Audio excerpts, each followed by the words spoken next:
fan. Turn it on, leave it on with Sean and RJ right here on The Fan.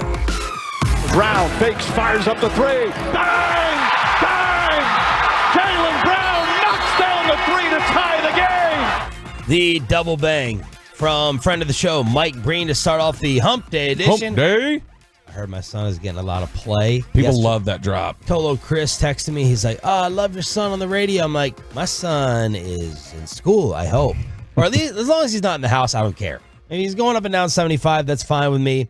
Up here at the radio station getting airtime. But the Hump Day edition is upon us here with Sean Sharif next to Bobby Belt with Choppy out for the week on vacay. We got Chris Strong in for Peyton Russell, and we got Rai in the back live on the Fan Cam, Twitch, and YouTube. And Bobby walked in and said, what's wrong? Like within 2 seconds. Normally, I think there's like a 7-second, like 10-second evaluation to ask someone, what's going on? What's the problem? He did it like in 1 second, and nothing is wrong. I think it was a good night of sleep with the baby, or maybe it's just the freaking Indiana Pacers giving away game one to the massholes in Boston last night. That would have me down. Maybe I can't hide it off of my face because I hate the Celtics and I'm rooting for Rick Carlisle and the Pacers so much, and they survive and win in overtime. Sickening. Yeah, this is, again, here's the question I'm trying to figure out. You know, we talked yesterday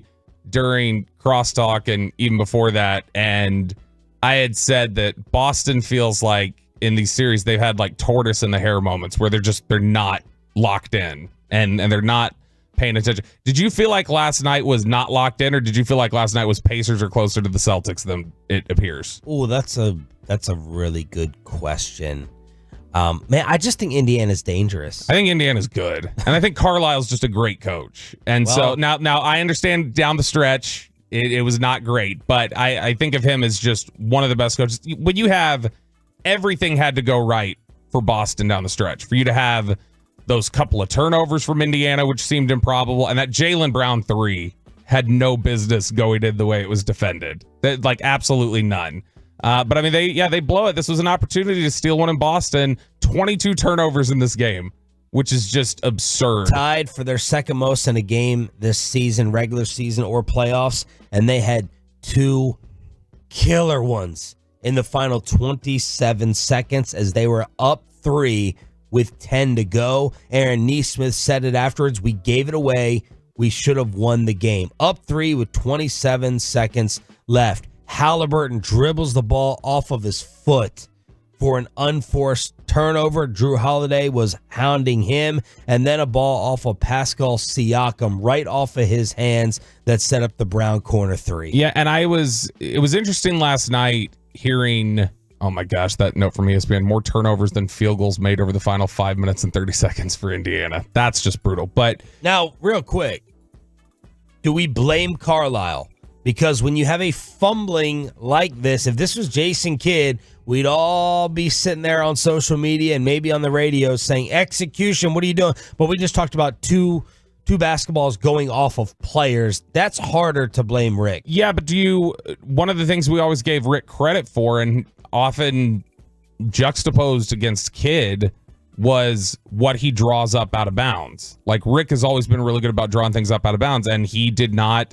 It didn't look like, and obviously players got to execute, players got to make plays at the end of the day, but it didn't look like he drew up a quality inbound play in that final, the final one with 10 seconds left. They defended it. They defended the Jaylen Brown three. That you just go, okay, there wasn't a great play drawn up for the final shot for Indiana. Halliburton just kind of, now there was great defense by Tatum and the Celtics down the stretch, but I know Rick Carlisle took a lot of blame for it last night. Brad Townsend from Dallas Morning News had a note that I thought was interesting where he said Carlisle really took blame for this tonight. He's like, the time that stands out to me that he did that in Dallas was game 4 of the first round in 2011 when they let Brandon Roy with no knees score 20 points in the fourth quarter or whatever and storm back.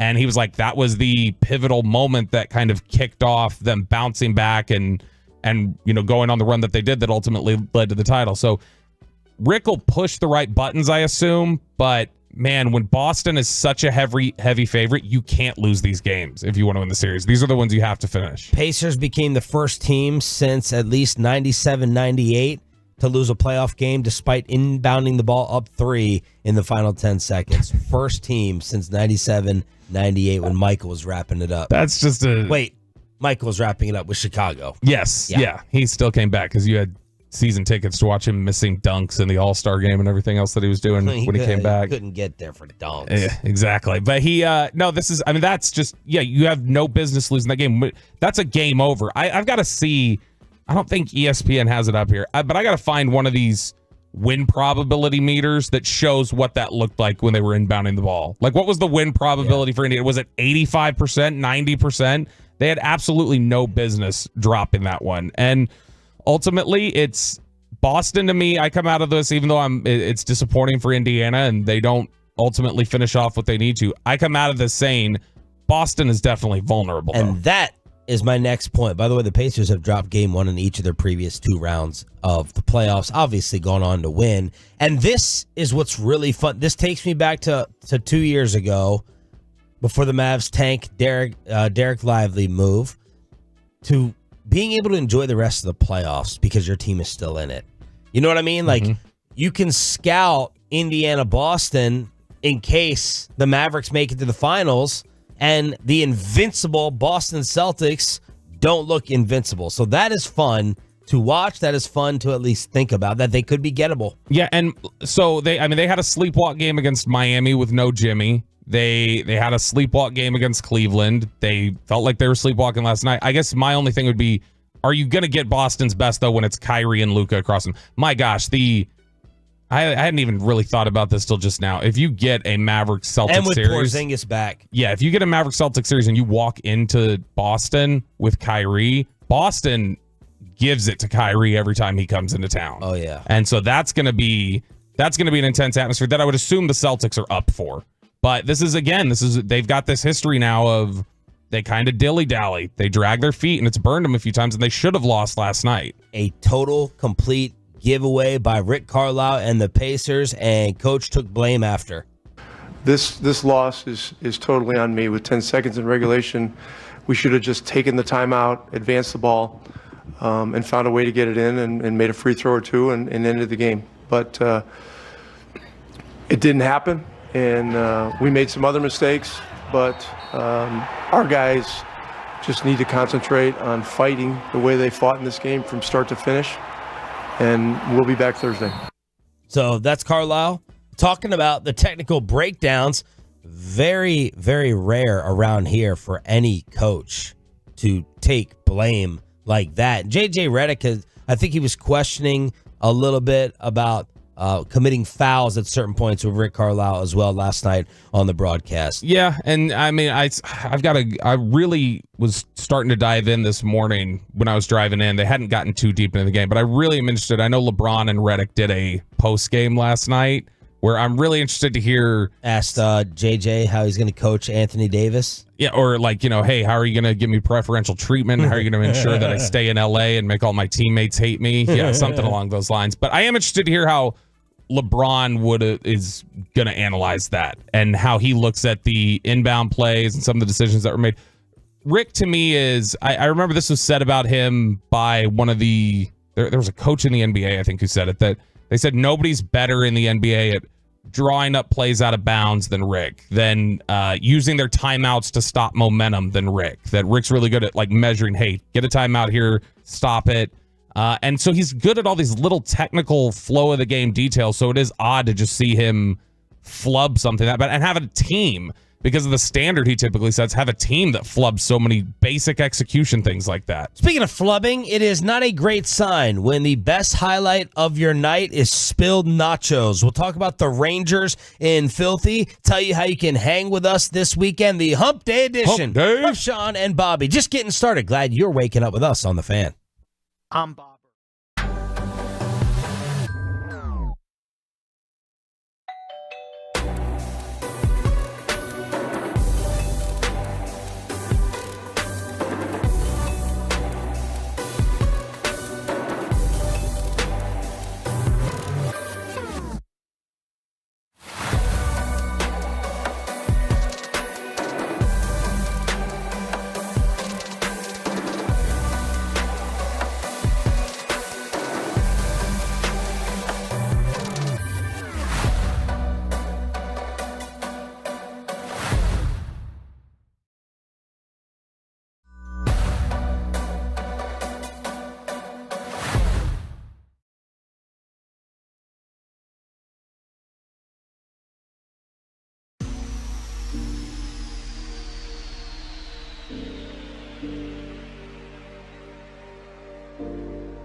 Deep to center, coming back, he's at the track and the wall, and that ball's out of here.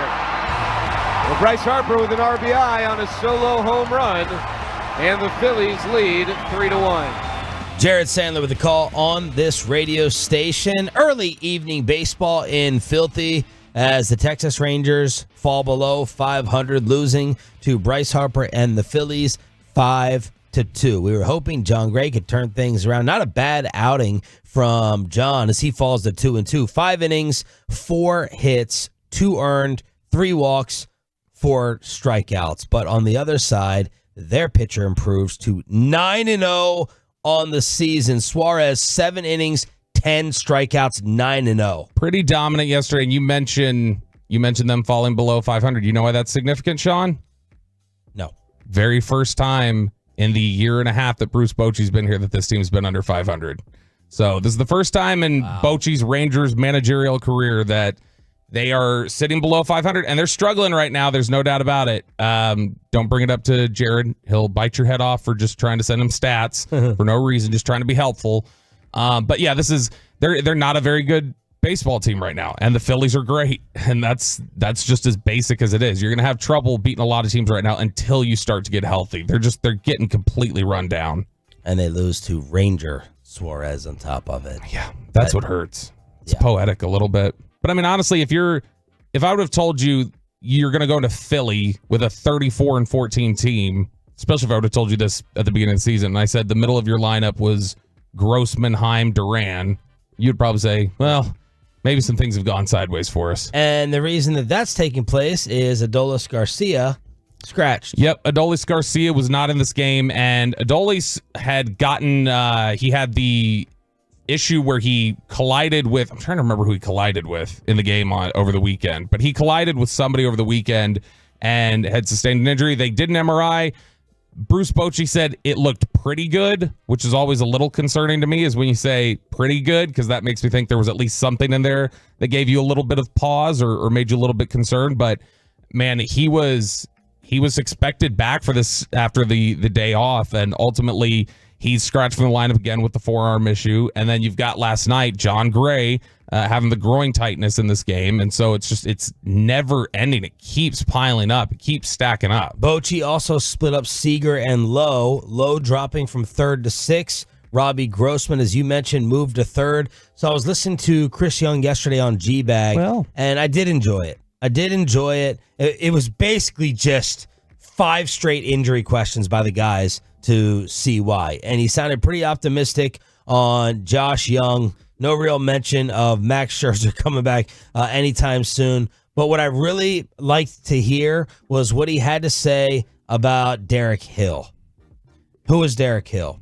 He is a guy that CY is trying to rely on, not big time, but he said, look, we need a boost of energy.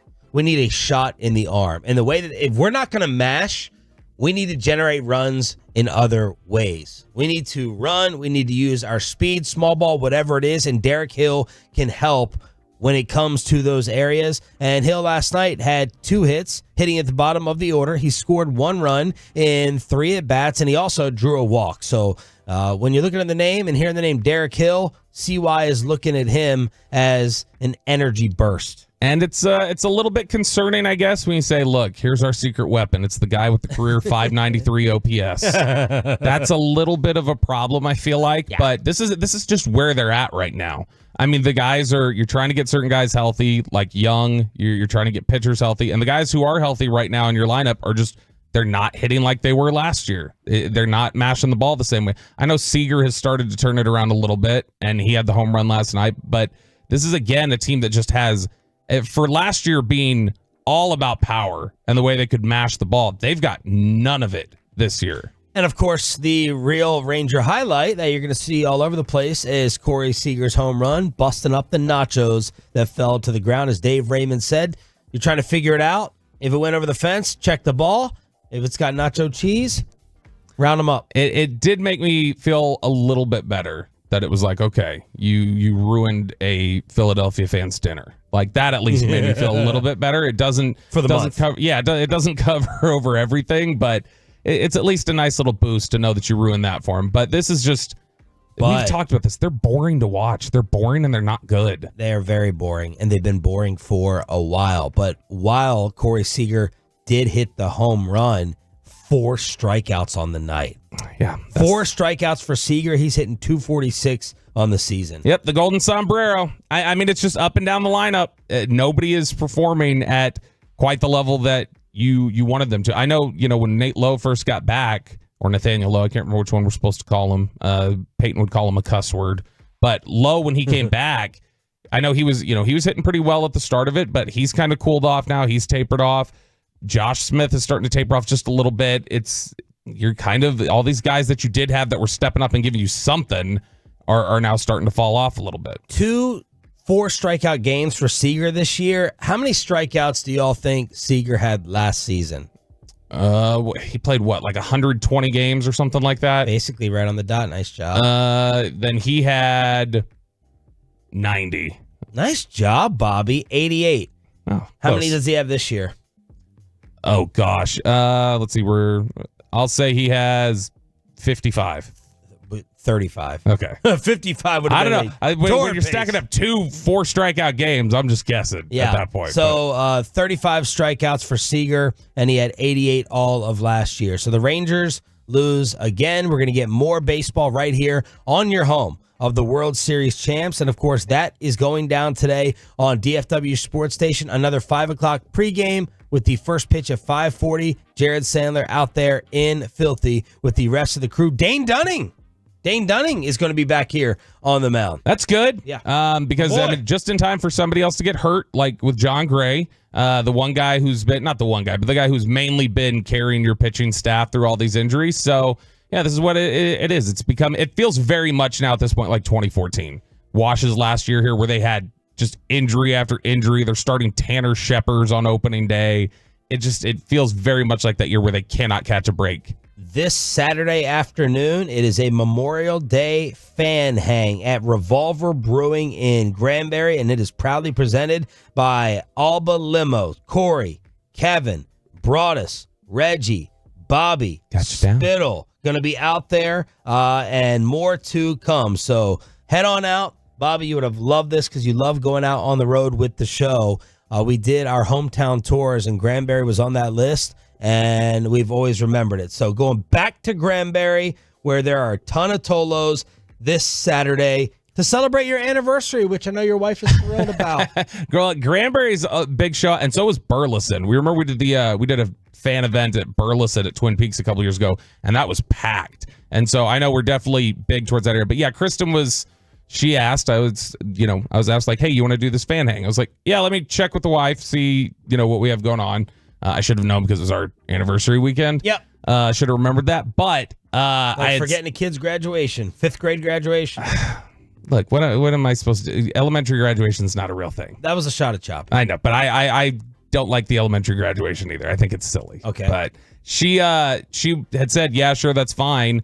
Because she just, I don't know why, she assumed it was going to be right by where we're staying in Dallas. Okay, but so she gave the go-ahead. Yes, she did. So she's not mad at You anybody. just didn't tell her it was in Granbury. Yeah, I told her. I don't know. I think she thought you were saying at the Granbury Inn? No, I think she thought I said Grand Prairie or something. I don't have any clue. But she ultimately is like, oh, I thought that was near where we're staying. But she'll be fine. She's not beating up anybody other than herself. But she's like, damn it, I should have. She should enjoy it.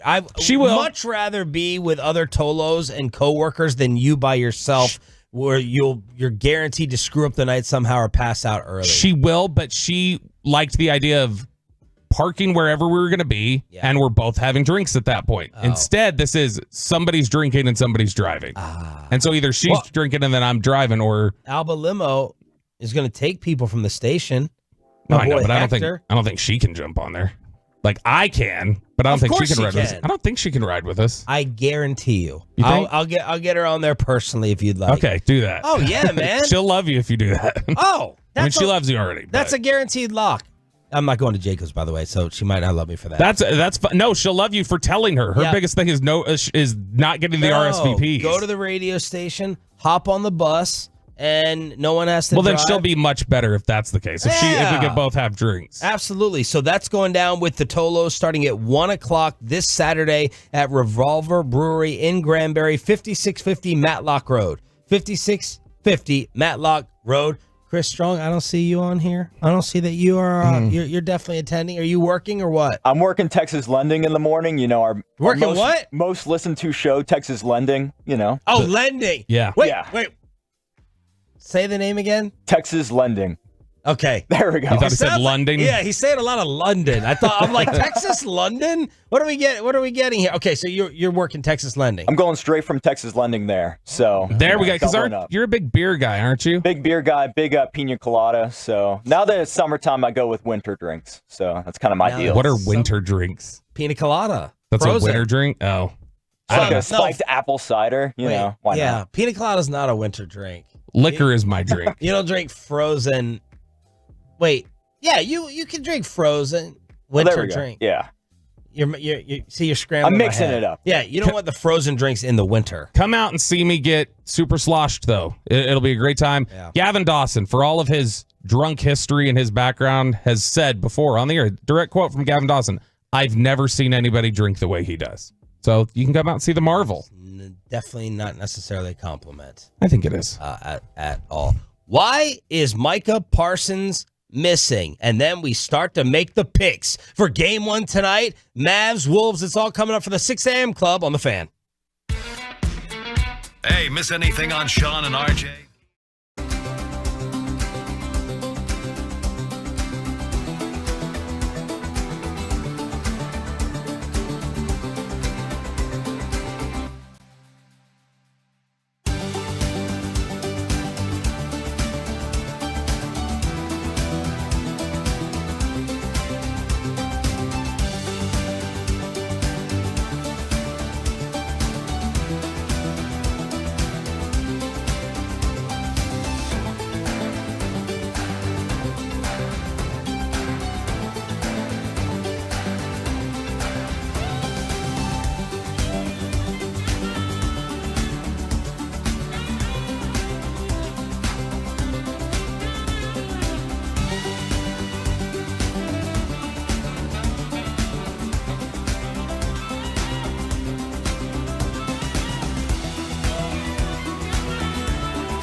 It's has Lola V products? I gotta remember that. Well, you know, they say in order to remember something, you have to forget something else. Okay, now that is a very cute haircut. That's like a little shag. I've never seen that before. Well, I mean, of course you have. It's the Rachel. Oh, is that your name? No, I mean, like, your name. No, I'm Jen. My name's Jen. Right, but I just mean, like, this is your haircut. But that's hair on your head. I'm not saying this is your hair. Okay, freaking me out a little bit.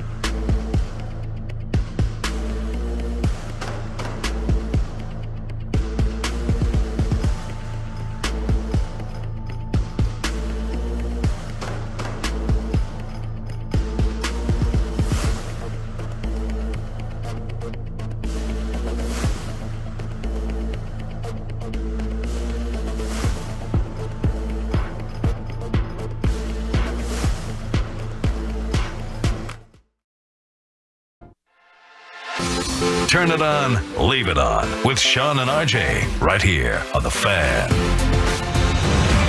From news and notes to the coaches and players for America's team, let us go inside the stars on 105.3 The Fan. Good morning, Metroplex. Shout out to the 6 a.m. club. It's the Hump Day edition. Hump Day. With Sean and Bobby. Choppy is out for the week, and Roberto is our Cowboys insider. We're live on the Fan Cam, Twitch, and YouTube. We have a ton of NFL notes to get to, but let's start off at the Ford Center at the Star in Frisco for OTAs. Yeah, OTAs started on Tuesday. Now, they were not open to the media. They will be open today and tomorrow.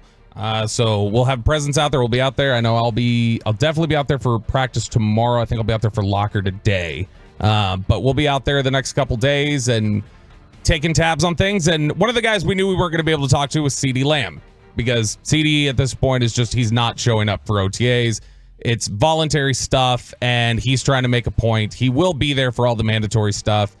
I think, and I know we talked about it during Crosstalk yesterday, I don't think he'll do a hold-in at training camp if he doesn't have a contract. I think he's practicing. I don't think he's just showing up and sitting out. But I think he clearly wants... Why do you say that? Because of just the general mentality of the way that he approaches practice. I think if he's there, he's there. If he's not going to practice, I think he's doing the Zach Martin not showing up and just saying, I'll take the fines and you're going to, fix it on the back end. But the one that was a little bit of a surprise was Micah Parsons. Micah Parsons was not in attendance on Tuesday, and he's been doing this individual training the last 2 off seasons where he allows people to punch him in his xiphoid process and he goes and messes with sumo wrestlers and everything else that he does.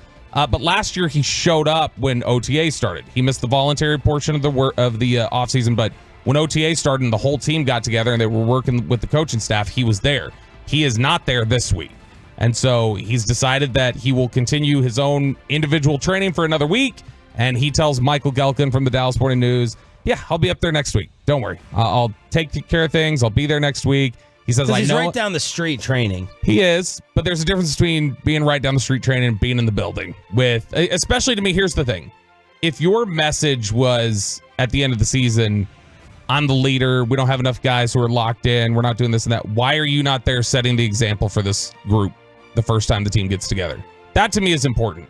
And I know sometimes there are a lot of people who get annoyed with Micah. I know there are other people who adore Micah and think we're picking on him or taking shots. This is just flat out, if this was Micah, if it was Dak, if it was anybody, if your message at the end of the season was about leadership and it being your team and all these things you need to fix, then when the team first gets together, you need to be there and you need to show them what the standard is and what they need to expect. And he's not there. So I think that's disappointing. He says he'll be there next week. He told Michael Gelkin, I know I'm putting in the work. It more bothers me that people would think that I'm not doing everything I imagine possible to be the best player I can be to help win a championship. Yeah, and I totally agree with Micah on that. I know that would maybe surprise some people after a report a few months ago or weeks, whatever it was.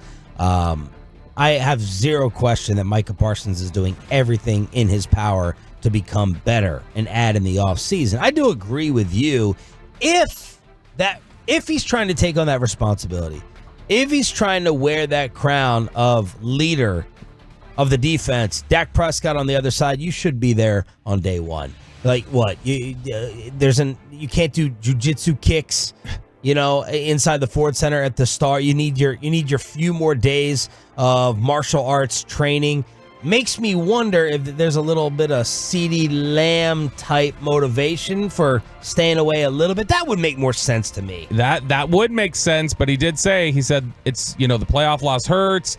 I'm still upset. He goes, I'm not worried about no money, no nothing. That failure sits deep more than anything else. So he claims that not about contract at all. He's worried more about just taking care of himself and that he'll be here next week. It's just, to me, you should be there now because like you say, those jiu-jitsu kicks or whatever else you're doing, the individual training, Dak Prescott does the individual training too. CeeDee Lamb, when he's not got a contract issue, does the individual training too. Everyone does. They do it on top of, they show up to OTAs and then they still do that stuff.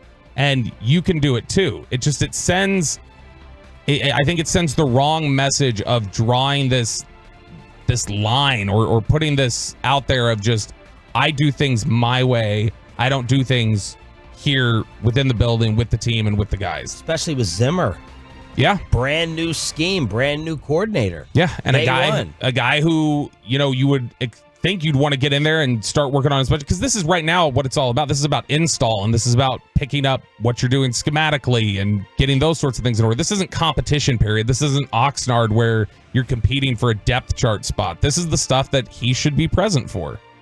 What did Zimmer have to say while I was out? Zimmer had a lot that was really interesting. In fact, Chris, I may have you pull this cut and we'll play it during Below the Belt just because I want Sean to react to it as well. There was How did Ryan get Mike Zimmer up so quick? He knows what we do, man. I was very depressed walking in when I was asking Ryan about his future. So what's next after graduation? And he's like, I'm applying, trying to, and I was like, well, what about 1080 downstairs? What about this radio gig? And what about how can we make you grow here? And he's like, I'm a TV star, man. That is what he is. Hey, he laid out for you the whole at your house. He laid out the whole plan of this is the job that I want to do, and this is. ultimately, that's where it's heading. So we're just gonna have to. Who's gonna replace him? Who is he groomed?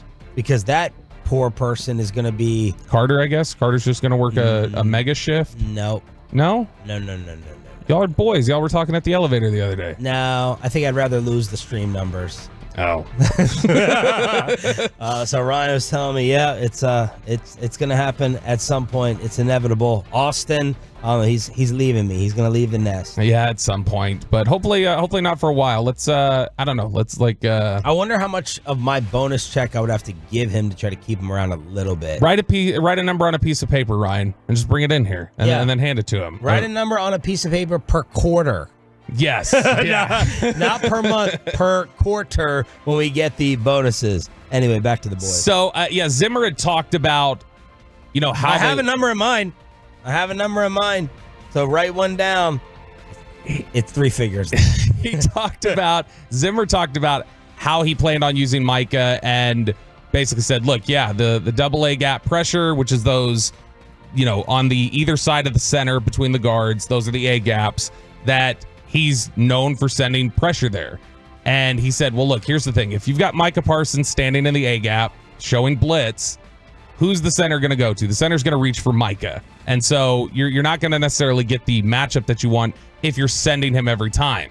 So he talked about disguising things, having Micah do some stuff where he's dropping in coverage occasionally, just basically trying to change things up so that they're able to take advantage of Micah's skill set as often as possible. But it was interesting. He had mentioned, I don't think it was a shot at Dan Quinn, but it was just a straight assessment of what he had seen from the Cowboys on tape, which he said, when you watch the games that the Cowboys played poorly on defense last year, he said, I think a lot of times it was games where the opponent had a plan to take Micah out of the game, to neutralize him, and there wasn't a response to that.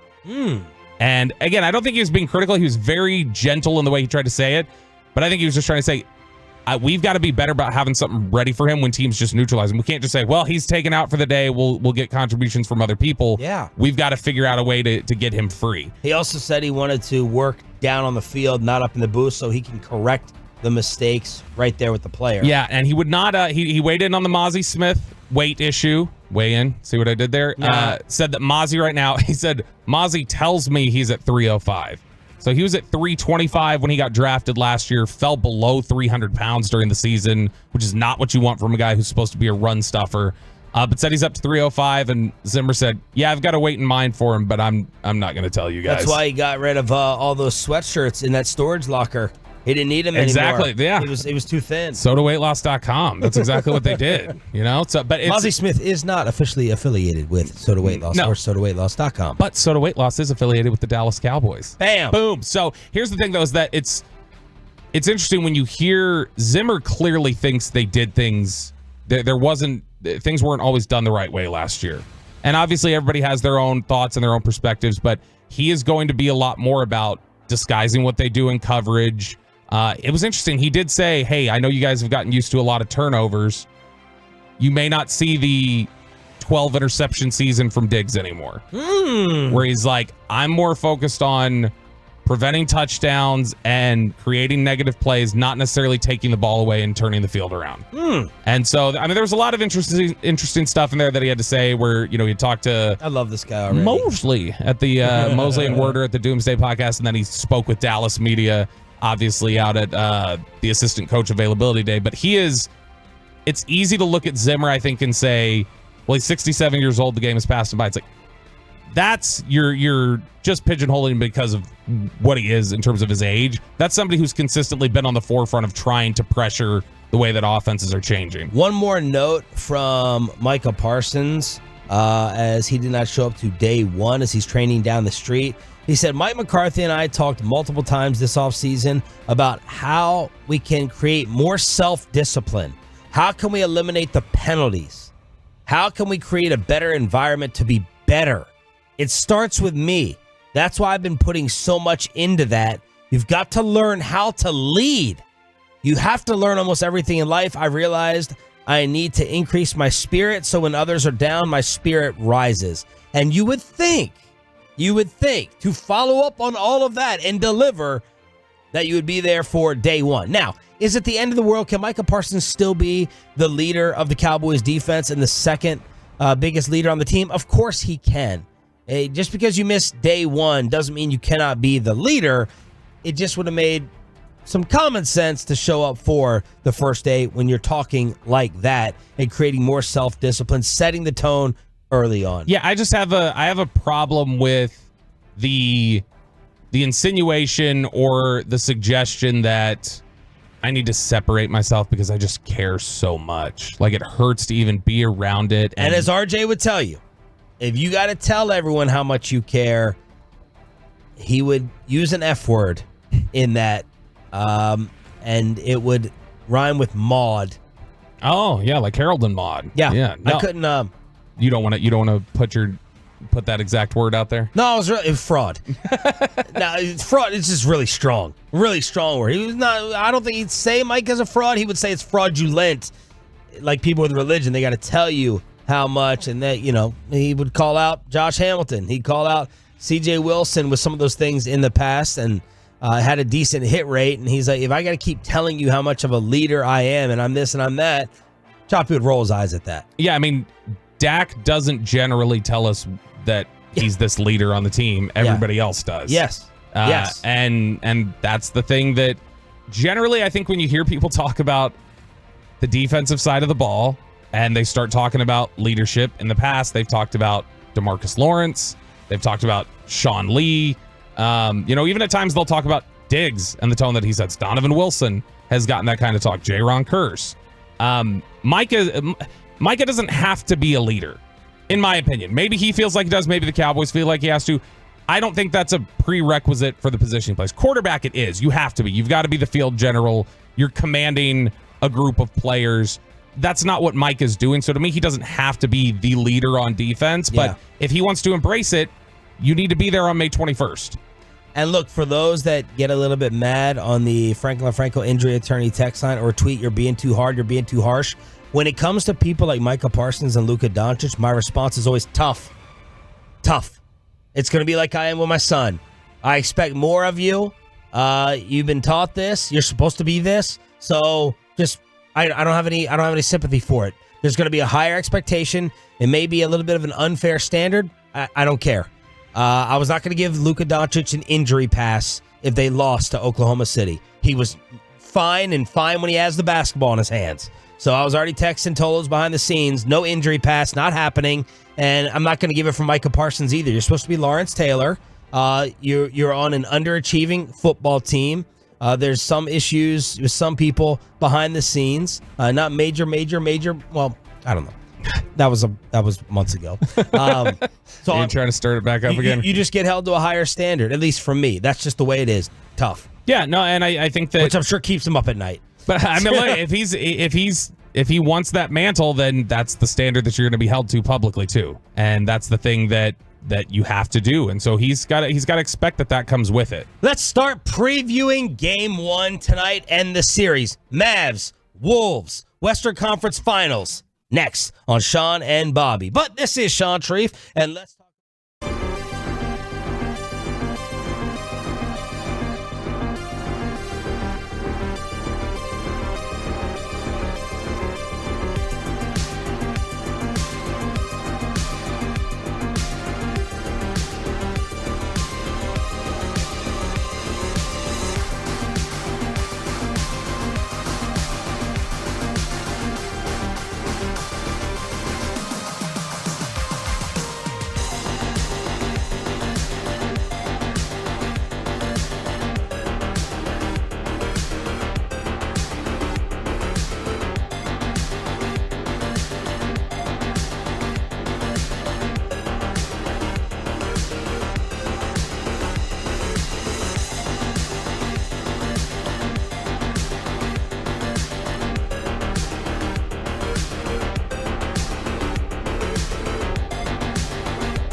Segment on 105.3 The Fan is brought to you by Cars for Kids. Donate today at carsforkids.org. And to Frankel & Frankel. If you've been injured in a car or truck wreck, call Frankel first, 214 or 817-333-3333. With Frankel & Frankel, there's never an out-of-pocket cost. They only get paid when you win. Frankel & Frankel, the go-to car and truck wreck attorneys in Dallas. In and out. Brown had it, lost it, saves it to White, and that'll do it. The Celtics survive in overtime and take game 1 of the Eastern Conference Finals. A disgusting giveaway by my Indiana Pacers. Disgustingly. Rick Carlisle taking blame for it afterwards. There's 2 hideous, crippling turnovers that allow the freaking Boston Celtics to hit a corner 3 from Jaylen Brown to push into overtime, and the Celtics survive and take game 1. Good morning, Metroplex. Shout out to the 6 a.m. club. For you turning it on, leaving it on, we want to hook you up with Rangers tickets. Rangers, Tigers, 7 o'clock hour during the Expressway every single morning here on DFW Sports Station when we go commercial free. So that was game 1 last night in the East. Tonight, we get game 1 in the West, and I cannot wait. Let's start previewing. Yeah, so Tim McMahon over at ESPN had a write-up on the keys to this series, specifically for Dallas, the things that they're going to have to, have go in their favor and the way that this will play out. And the big note to him is just, how does Dallas size up against the size of the Timberwolves? That's the question everybody's asking. And that's the question every single team has to ask when they go up against Minnesota. When you have Gobert and Naz Reid and Karl Anthony Towns, and you don't just have those guys on your team, but there are times all 3 of them are on the floor, that's really difficult size to play with, but it's something where that still limits them in ways. We heard yesterday from Alan Horton about how it can be transition, that when they get out and they try to run, they have trouble with that because of their size. But Tim McMahon says upgrading the center rotation played a massive role in the Mavs rebounding from last year's lottery finish, literally rebounding, to make a run to the West Finals. General manager Nico Harrison added Derek Lively in the draft and Gafford at the trade deadline, giving the Mavs a tag team of energetic lob threats and rim protectors. They'll have a big challenge in front of them this series against Minnesota. Both Dallas's bigs have made contributions. Lively, in particular, was a force against the Thunder when he had the best plus-minus in the series by a wide margin. Now, one of the issues here that people are asking about is, when are you going to get Maxey back? Because Maxey is a good contributor on defense. He can line drive a three-pointer into the rim every now and then. Yeah. But when is he going to be back? Is there a timeline where he could be back? I know he was doing some cardio stuff out at practice the other day. Tim McMahon says it's uncertain if stretch big man Maxi Kleber will be able to return from his right shoulder injury at any point during this series. He has begun basic basketball activities such as form shooting from short range and defensive slides, and is scheduled to be reevaluated later this week. Kleber unlocks the Mavs lineup versatility. He provides Kidd the option of playing big with Kleber at power forward alongside one of the centers, or small with a 5-out offense that could pull Gobert away from the paint, the latter of which Dallas employed successfully in a 2022 series win over Gobert's Jazz. So Maxey, some of the chatter we've heard, not just there from McMahon, but some of the chatter that's been out there from reporters is earliest you're looking at might be like if it gets to a game 6. Maybe he could get back then because it's a separated shoulder. And I think they've absolutely missed him at times. If this is not Minnesota, are we caring or talking about Maxey's return? I'm not. Not caring about his return. I think when he was lost, you did feel like, that's somebody who can give you some defensive versatility. Yeah, but not to the exact degree. Maxi Kleber for me has turned into the big man version of Tim Hardaway in terms of reaction to his play. Ooh, I don't know, Matt. Like when he hits a 3, I'm like, yes. Or he could hit the top of the backboard, or he could miss. But see, the difference for me is Maxey's not looking for his shot with Kyrie and Luka on the floor the way Tim Hardaway Jr. is. Yes. And Maxey will play good defense and could do some different things to. But every playoffs, we're usually talking about, can Maxey shoot out of this slump? Can Maxey get out of this funk and get out of this stretch? Yeah. I don't think we're talking about, or I'm not caring about Maxey unless, you're going up against a team with 3 big dudes. Well, that is the key to the series, according to McMahon. The matchup that he's watching is the elite battle in the perimeter. He says let's keep it here, though, because Derek Lively was asked, how do you prepare for Gobert and that Minnesota size? I got to be able to be more sound whenever there's he's been multiple time defensive player of the year, and they have a lot of size for multiple positions. You got to be able to learn, got to be able to adapt, got to be able to find the holes in what they have in the defense, and just be able to try to come out on top.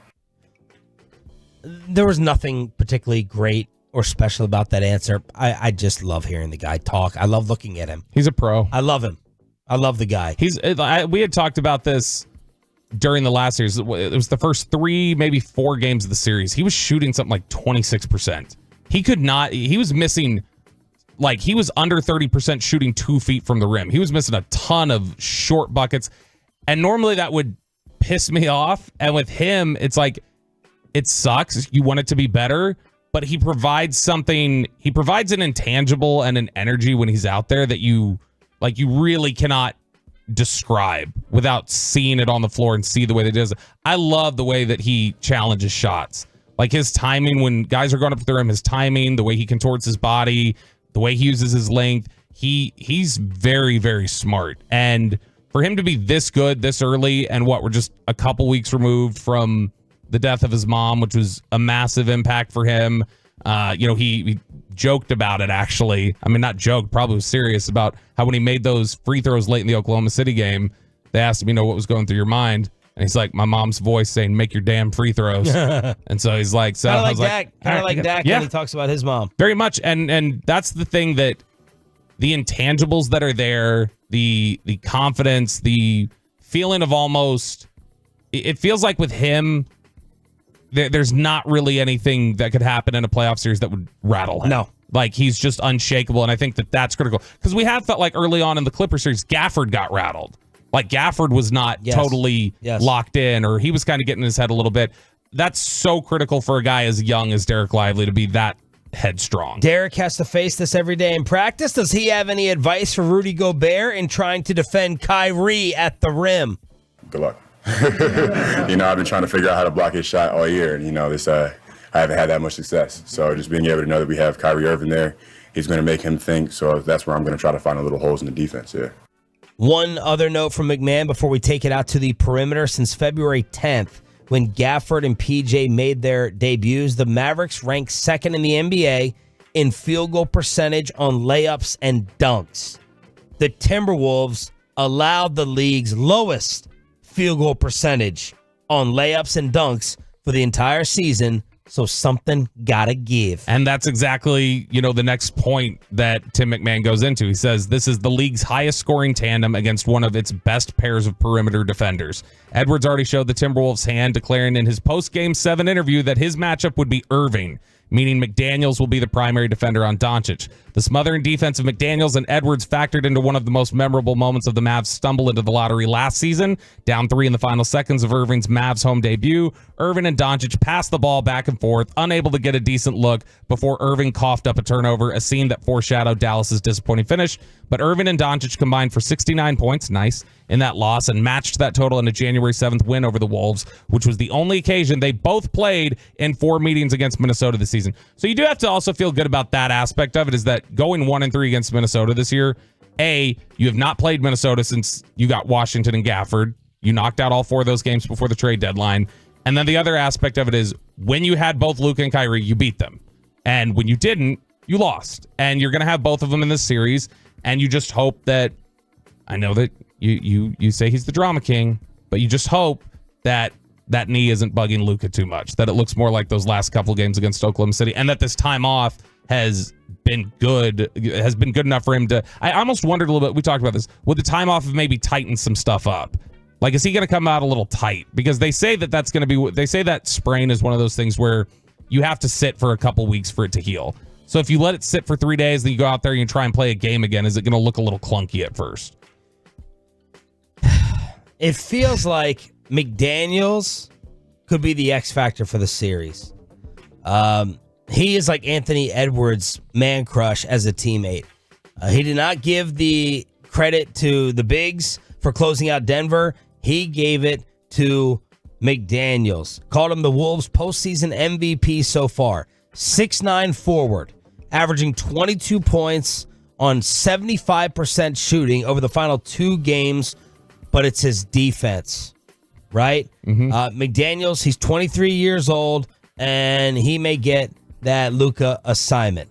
He was just named second team all defense yesterday. Jaden McDaniels was. So he is one of the better perimeter defenders in the NBA. He's going to cause problems for them. And I think we saw specifically if Jaden McDaniels is able to take Luka one-on-one, if he's able to handle that, and then Anthony Edwards is able to focus on Kyrie, I think we saw at times, I was talking about this with Reggie, part of the reason that Kyrie, it felt like, didn't get as many shots off. Like, we wondered, was he being timid? Was he just not looking for a shot?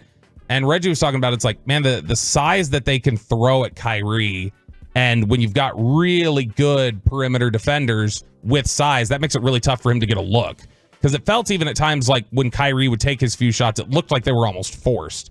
And so same sort of thing. If you've got Jaden McDaniels able to take Luka by himself, and then Anthony Edwards with his size and his quality defense is able to just take on Kyrie and make things difficult for him, that's going to be a tough matchup for them. Who else made all NBA defensive team yesterday? You got Rudy Gobert once again making all NBA defense. He made the first team. So that's the thing. You're heading into this series with two guys who made all NBA defense. You had, obviously, like we just mentioned there, you had Jaden McDaniels who finished second team. Gobert gets first team. And then Anthony Edwards received a few votes for second team defense too. And Brian Windhorst was fighting. I'm going to have to pull this clip, Chris. Windhorst was fighting with, dang it.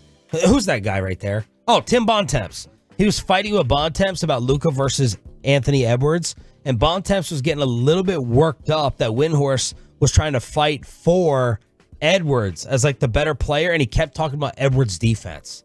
He kept talking about how relentless Anthony Edwards was on the defensive side. So you're going to talk about McDaniels, you're going to talk about Gobert, and hey, a superstar in the league, the face of the league, according to some over at ESPN, who you can actually also mention defense with. Yeah, and he is a very good defender, and he puts effort out of there. And I think that we all feel like Luka has improved as a defender a ton this season.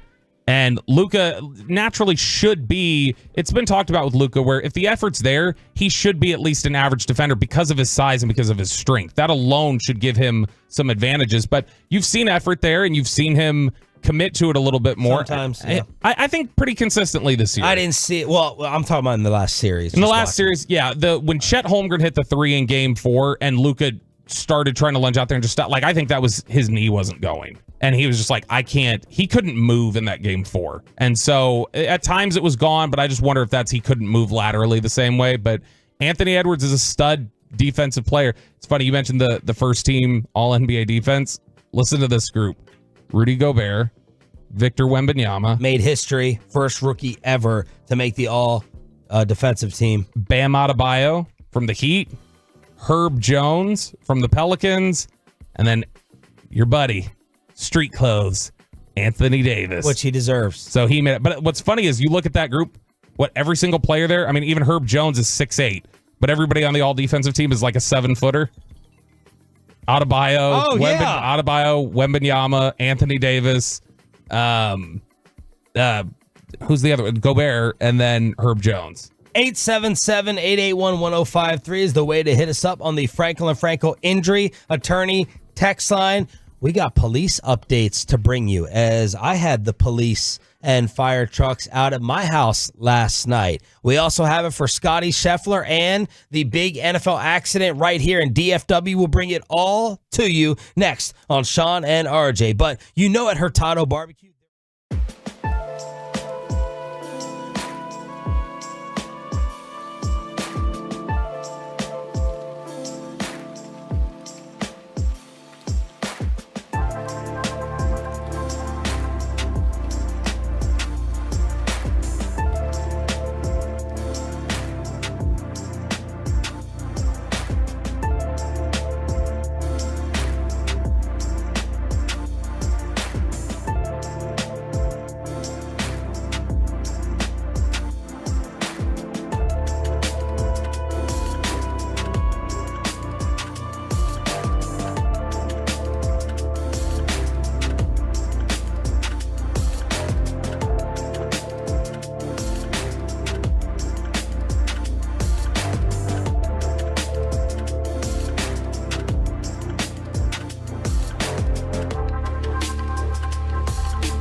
Silverados than anyone else. This is Texas. This is Classic Chevrolet. Together, let's drive. Based on new Chevy registrations, 2023.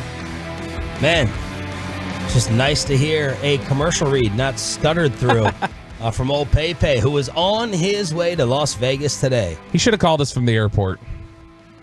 Should have given us content. But as is normally the case, if he is not sitting right back there, he's not thinking about content for the show. His best work is actually on the text chains. It really is. Yeah, but I mean, it's also probably for the best because about half of what he says, I'm like, yeah, I wouldn't want you saying that into a microphone, to be honest. Absolutely not. Which means he's learning. Yes. He is learning. He's figuring out the things that he should and should not say, at least to an extent. All right, I got 3 police updates, 2 in DFW and 1 in Louisville. As we start off with Scotty Scheffler. What's going on with arraignment, delay, police cam footage? Yeah, so this is actually funny. Before I jump specifically to the Scotty Scheffler thing, I saw this quote this morning. Nick Bosa was out at OTAs yesterday talking about Brock Purdy, and he said, I don't think he's ever going to change, even when he gets paid next year. He's a man of faith. He kind of reminds me of Scotty Scheffler, except he didn't get arrested. So you got Nick Bosa dropping the Scotty Scheffler reference there. Louisville police are going to investigate if protocols were properly followed during the Scotty Scheffler arrest. The mayor of Louisville, whose name is, what is his name? Craig Greenberg, said, I think it's critically important that we do that, not just in high-profile events like this, but on a regular basis. And if policies are not being followed, there will be transparency about that. There will be action taken. Greenberg, who spoke during a press conference on Tuesday addressing the incident, said he had specific questions about the fact that there was no body cam footage on the scene that led to Scheffler, the number 1 golfer in the world, being arrested ahead of the second round of the PGA Championship. Now, what's interesting is I believe he had said over the weekend that they have security footage from across the street that captured some of it. Yeah. And that they're going to release that to the public whenever they get that. But ultimately, the body cams are here. But what's funny to me is, could you imagine if Scotty Scheffler saying, hey, I'm just going to drive around these roadblocks is what drives a city to address bad practices in their police department? It might have you say, like, this is the one that made you, like, so the golfer who almost missed his tee time and still made it, who had to stretch in the jail cell, instead of wearing tiger red, he's wearing Friday jumpsuit orange. Like, that's the one that makes you reevaluate if you're doing everything properly. Address corruption in the police department. Come on, man. Scheffler. I just didn't believe Scotty Scheffler was capable of disregarding the law like this. He's too innocent. He's too nice. He's too sweet. I mean, never believed it. You really don't. Look, I mean, I'll be honest. I just found out what he looks like. I can't blame them for not knowing what he looks like. You just found out what Scotty Scheffler looked like? Like, I mean, I'm sure I've seen him, but it was not memorable. It didn't implant into my brain. And so when I saw him in the jumpsuit, I was like, oh, that's what that guy looks like. But I mean, I think he should just wear. That's why you should wear the green jacket everywhere. Because nobody would have questioned him if he would have said, look, I'm Scotty Scheffler. I clearly have a green jacket. Let me go. Rashee Rice charges may not take place. Yeah, in fact, it sounds like these are going to get dropped. Wow. And that's what the word is. So the police have said that the man who was assaulted by Rashee Rice, that happened while you were away. Rashee Rice assaulting somebody in a Dallas club right after everything else that occurred.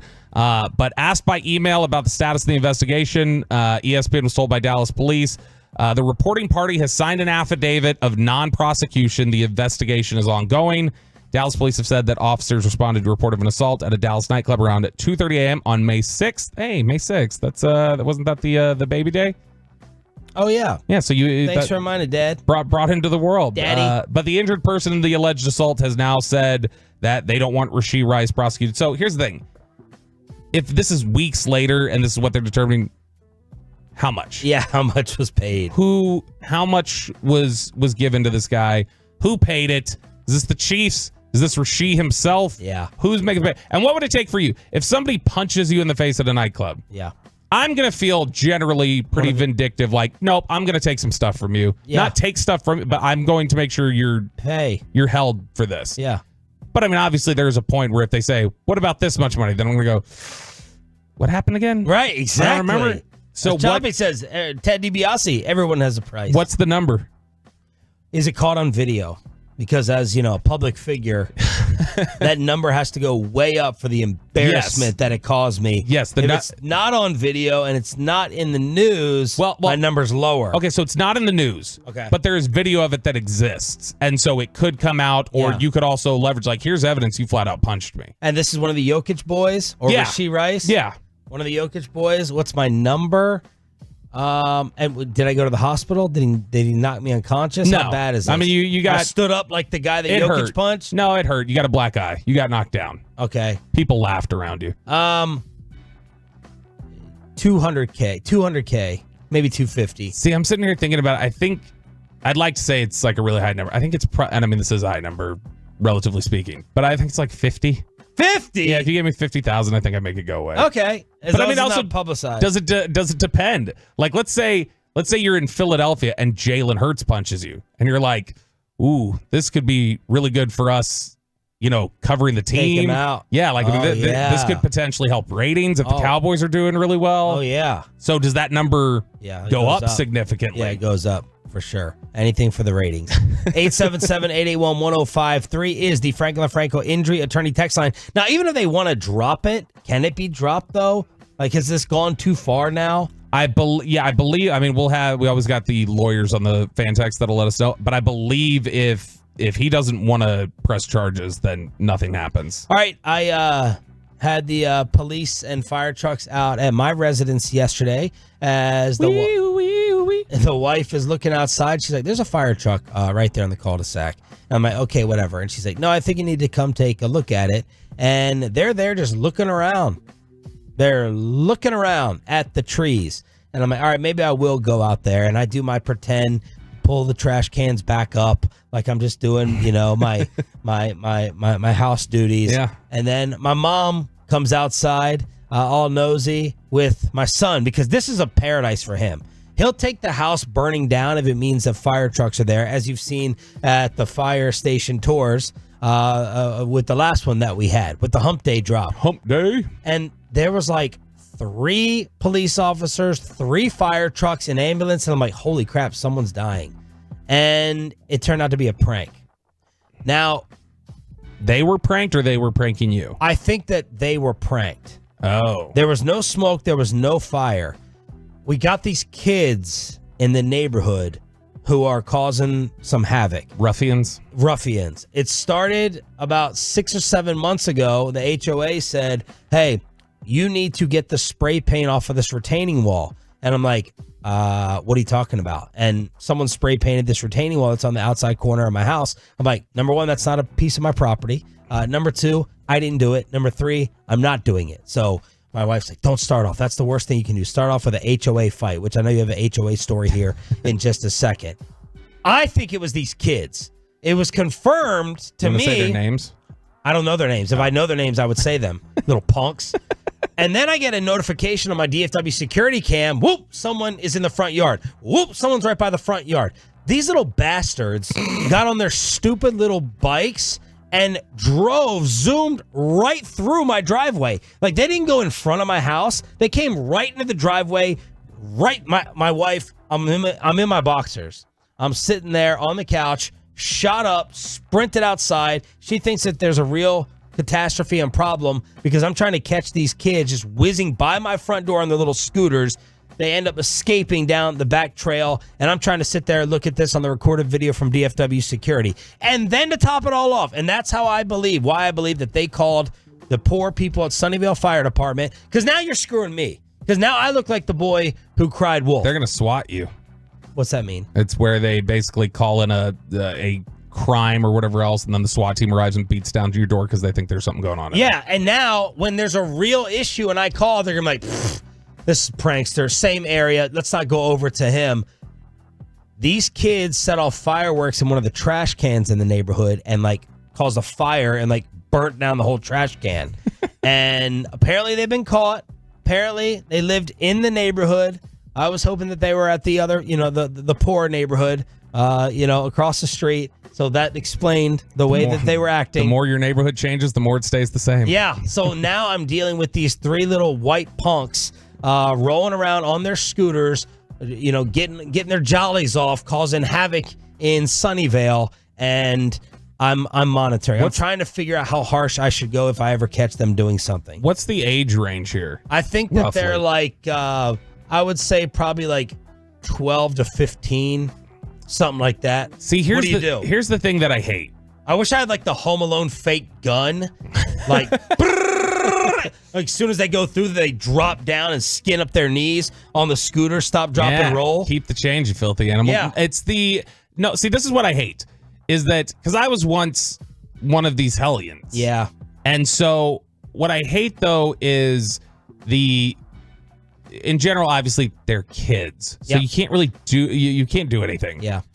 But the ones that I hate. Then their parents come over with their shotguns. Most of them, it's just like, oh, okay, there's an adult there. And just the presence of an adult is usually intimidating enough that they then back off. But there are a couple of them. There are a couple of little hellions that understand you're not going to do anything. Yep. And if RJ Choppy's the parent, I'm screwed here. They taunt and they know, like, what are you going to do? You're not going to put a hand on me. You're not going to touch a child. Yeah. And so those are the ones where I'm like, you're testing the limits of who I will punch right now. You 14-year-old. Yeah. You won't do it, but you sit there and you are like very frustrated by they know there's a line that you won't cross, and so they just keep going like, come on up here. Like Here's zooming right through like my driveway, that's kind of like spitting on my front door. That's the way I look at it. Yeah. You can zoom in front of the house or whatever, but you just zoom like you got to go up the driveway. Like you got to make the conscious effort. Like I'm going in and onto this property.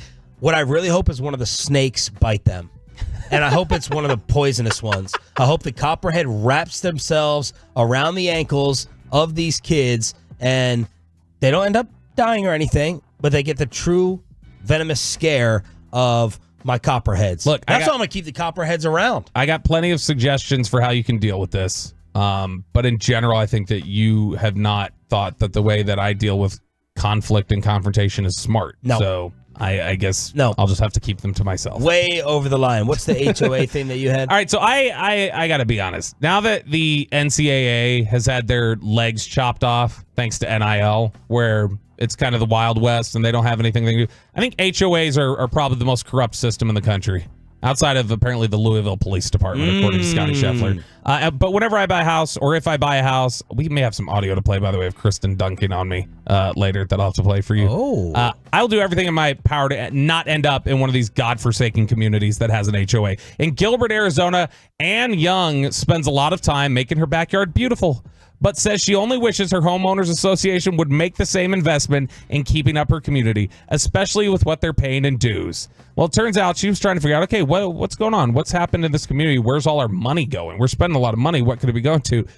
Last year, the HOA spent $170,000 in legal fees without any sort of discussion with the community. Dude. Because it was all over just things that was 6 times more than what was actually budgeted for legal expenses. Nobody in the community heard about it. The Community Power Ranch says they're spending so much money on legal fees because of a lawsuit the HOA filed in January 2023 against a development in the community called Woodcrest East. So the developer had purchased the land just off the road from where they're at with plans on building 120 luxury condominiums, and they wanted to stop it. So, but without getting any approval from the people paying their fees, none of it's going to the community. It's all going to just keep condos from being built. My community called our first ever meeting since I've lived there Friday night at 7 o'clock. I'm like, why? First off, I like our HOA president. I'm trying to get him to become a Tolo, so this is not directed at you, Brad. I gotta double check that that's his name. But 7 o'clock, dude, I'm sitting in someone's backyard and they vote to make us all pay a 4-figure sum to fix a pond that's getting ready to break with a retaining wall that's getting ready to break. So I'm like, I bought a lemon. Josh. His name's Josh. It's not even any of the same letters in the name. He went to SMU Law. I just thought of some names that could fit. So I'm getting screwed over. I bought a lemon neighborhood. I got copperheads. I got young punk kids. I can't wait to get into the condo. 903 points out the fact that you said my copperheads. So you are feeling a little bit of possessiveness over them now, and like you might be able to direct them at the children and everything else. I mean, maybe this is ultimately for your I'll get my flute out and put Aladdin on my outdoor TV from Emerald Custom Pools and direct the snakes right at their ankles or a little bit higher up. Let's go around the rest of NFL OTAs. Oh, I was hoping for this at Cowboys camp. Bobby is loving Aaron Rodgers and weight loss with quarterbacks that may affect your fantasy teams. That's all next, along with a Rangers ticket giveaway right here on Sean and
Turn it on, leave it on with Sean and RJ right here on The Fan.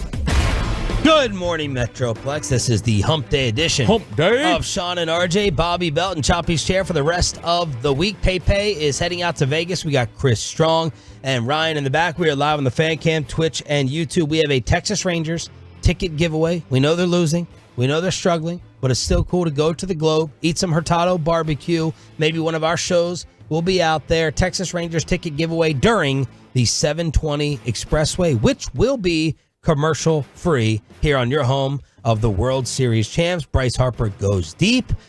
They lose to maybe the hottest pitcher in all of baseball. Corey Seager strikes out 4 times, but he hits a home run that lands in someone's nachos, and the Rangers lose 5-2 to fall below 500. Brett Boone, Odyssey Baseball Insider, will join us today at 9:20. Yeah, he's always been for the last year and a half that we've had him on, he's been a big believer in the Rangers the whole time. Big fan of them. I got to wonder if it's starting to wane a little bit. He was still confident a couple weeks ago when we talked to him, but this is getting really distressing, the inability to generate any sort of power. John Gray leaving last night with the groin injury. It's just injury after injury stacking up. It feels very much like you're just like, when are you going to get healthy enough to be as competitive as you need to be? Like that whole idea of just get through the first couple months, get to the summer when everybody returns and gets healthy, and you'll be good to go. You're just starting to ask, I think, the question, is that day going to come this year where you're completely healthy? Because it doesn't feel like it. Dallas Cowboys kick off OTAs. They did it yesterday. Micah Parsons is still kind of training on his own. He says, don't worry, I will show up soon. But Brandon Cooks did some talking, and he was asked about the Cowboys not making any off-season moves. For the most part, I kind of don't pay attention, but when you do, it's like I take that as a compliment, because, Will and Jerry and Steve, obviously they feel like they have a group that's in place that can get it done, right? And so when you have those opportunities where you don't see your team making as much moves, you take that as, I'm going to work that much harder to be able to prove them right on not having to make all those moves. So when we look up, they made the right decisions. What a pro. That's a hell of a spin right there, is to say it's confidence in what we got. Hey, man. Sweetheart, why didn't you get me a birthday gift? Well, I think what you have already makes you look fantastic. Yeah, you are just you are crushing it so much that it's this is my confidence in you. It's a vote of confidence in you. That's what I was trying to tell Kristen by going to Revolver this weekend. I was like, this is a vote of confidence in our marriage to know that I can go here on our anniversary, and you're not going to say anything about it or be upset. So yeah, it's the same sort of thing. Look, that's the perspective. You got to have Brandon Cooks as a pro for a reason. That's somebody that they really believe in terms of steady veteran leadership, which I always didn't hear in Houston, about Brandon Cooks behind the scenes. That was from one guy, Landry Locker. I call you out, Landry. You know I love you. Yeah, that was also, I think, tied to a really toxic situation with Jack Easterby, and he was just a Jack Easterby loyalist. That was somebody that he was close to. So with that factor out of here, it's not something that is clearly going to impact the Cowboys the same sort of way, and you just get the good veteran leadership side of Brandon Cooks. Cooks was also asked, should Dak definitely be the Dallas Cowboys franchise quarterback moving forward? Indubitably. Stop. Absolutely no. Impressive. Indubitably. First time I ever heard that word was on the TV show Arthur. Brain said it. He said indubitably. Indubitably. Mm-hmm. Chris, can you say it? Indubitably. There you go. God, I wish Peyton was here. I'm gonna text him during the break. I'm gonna be like, hey, record yourself saying this word. Yes. I just want to hear how you pronounce it. Let's see how long it takes. Let's get the full answer from Brandon. Indubitably.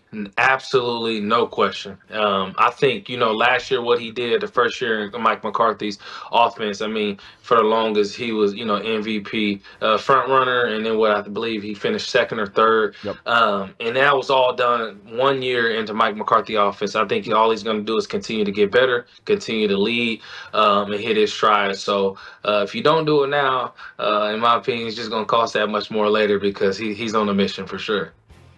So that's Brandon loving his quarterback. Yeah, look, he's one of the ones who, when he got here, had talked a lot about Dak's leadership and how, that trait that we always talk about, that how important really is it. He was one of the ones who stepped in and said, knowing what it looks like in other buildings and knowing what it's looked like from other quarterbacks, I'm telling you, it stands out. Like, and it's helpful, and it's something that rallies everybody. And Brandon Cooks is clearly big into, I need strong leadership, because he's that guy. He's followed those guys before. He's wanted that. He's desired that on his football team. So him saying last year where he's like, I would follow like Dak into a fire, basically, is I think a real testament to what we've already heard and what we talked about earlier. Dak doesn't have to tell us that he's the guy. Brandon Cooks tells us he's the guy, and that's all it takes. All right, around the rest of the NFL with OTAs, man, I was reading some of this Jim Harbaugh stuff with the changes. I was pining for it.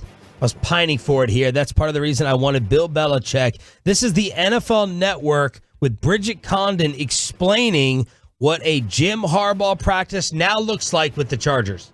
Another note, there was no music. In every other Charger practice that I'd been to before without Jim Harbaugh, they played a lot of music. So that's an interesting note. The attendance was almost perfect. We had Khalil Mack, we had Joey Bosa, all big name guys were here. First round pick Joe Alt was lining up at right tackle. So that's also been a conversation, where will he play? And then last thing, emphasis on conditioning. The last 10 minutes of practice, we watched them do sled pulls. They were doing medicine ball carries. There's going to be a lot of conditioning that maybe we haven't seen so strictly in the past. Now, RJ Choppy's eyes just rolled out of his head. Take the ping pong tables out. Go ahead, take them out. I mean, that's clearly why you're not winning. Wow, music. It was not fun. Wow. We're going to win 12 games now. We're going to beat the Chiefs. This will put us over, Patrick Mahomes and his dad bod. Yeah, exactly. I mean, look, I understand it can be a little eye roll inducing at times. And a lot of times I think it probably is over the top. As a hard and fast rule to say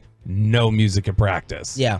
Maybe that's silly. But Jim Harbaugh, if he walks into the Chargers and goes, this is a team that doesn't need music at practice right now. Yeah. Not because, Harbaugh doesn't strike me as a guy who would just be so rigid as to not allow that. So he got a Michigan tattoo after they won the title. Yeah, and players have connected with him before and think he's like kind of fun dad type. And so to me, that says Harbaugh's just setting a standard for like, nah, we got to lock in. There's a lot that needs to be fixed. Having them do sled pulls and medicine ball carries. I missed Jim Harbaugh in the NFL. I love Jim Harbaugh stories. I love hearing him talk about football and how nerdy and excited he gets. He is one of my favorite coaching personalities over the last like 15, 20 years. So the NFL's better with Jim Harbaugh involved. I was reading all that, and I was like, this is why Bobby wanted him, with the crackdowns that are taking place. But then I read your Aaron Rodgers takes, which floored me, which completely blew me away. Fan of A-Rod. I'm somebody who has been very anti-Aaron Rodgers for quite a long time now. And I think he's washed. And because of the jab. He's self-important and everything else. I can't stand it. But I absolutely love the reasoning he had for still playing and trying to make things work. And he had this line yesterday. He said, I don't want to go out like a bum. And I respect that, because too often you have guys who can't let go. Michael Jordan couldn't let go. Brett Favre couldn't let go. And they played to a point where they were Michael wasn't a bum, but he was not himself. But you get guys who Brett Favre played to the point where he was a bum. And it seems like he feels like he's putting legacy pressure on himself now.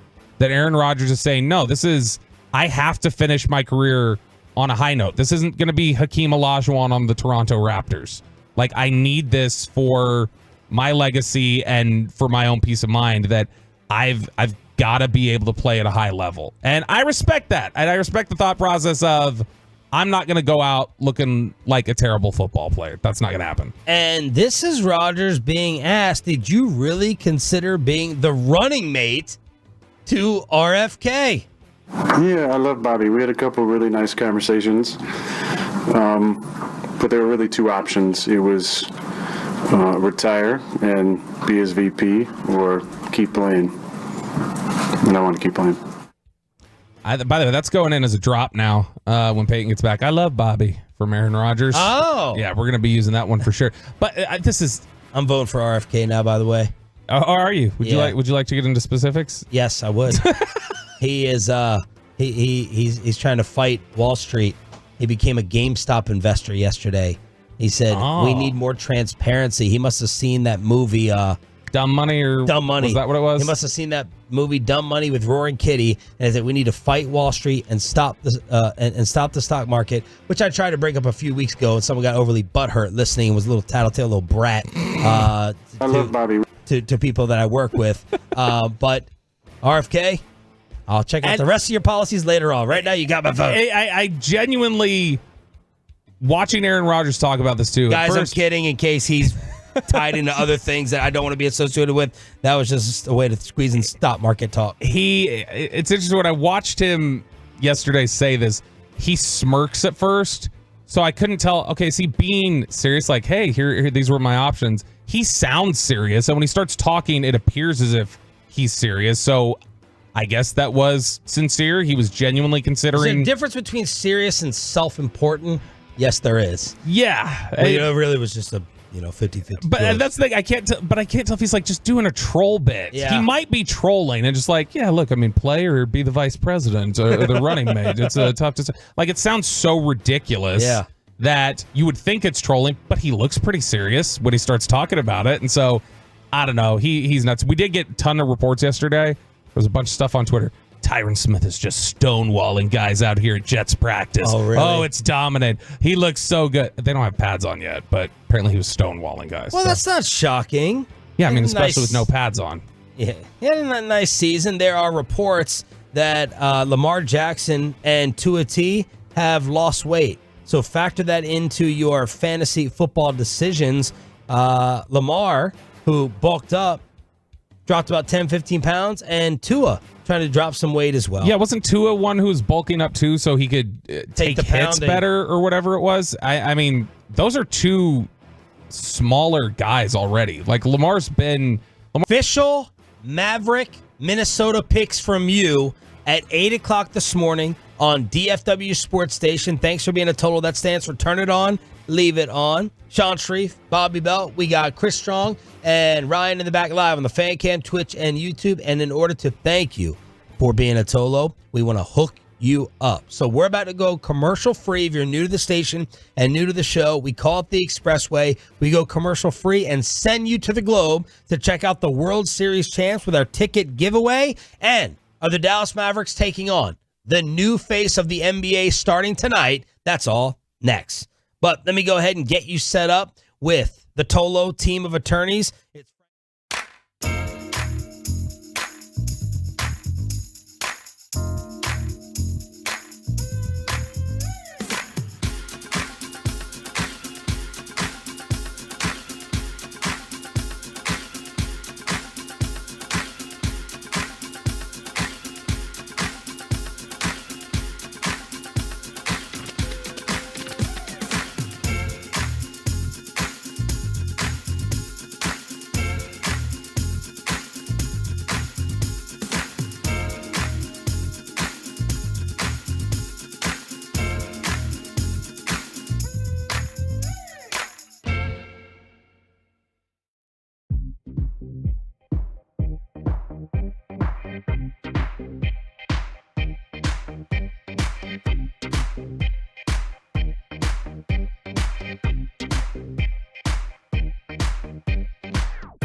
here on Sean and Bobby. Thanks for being a Tolo. That stands for turn it on, leave it on.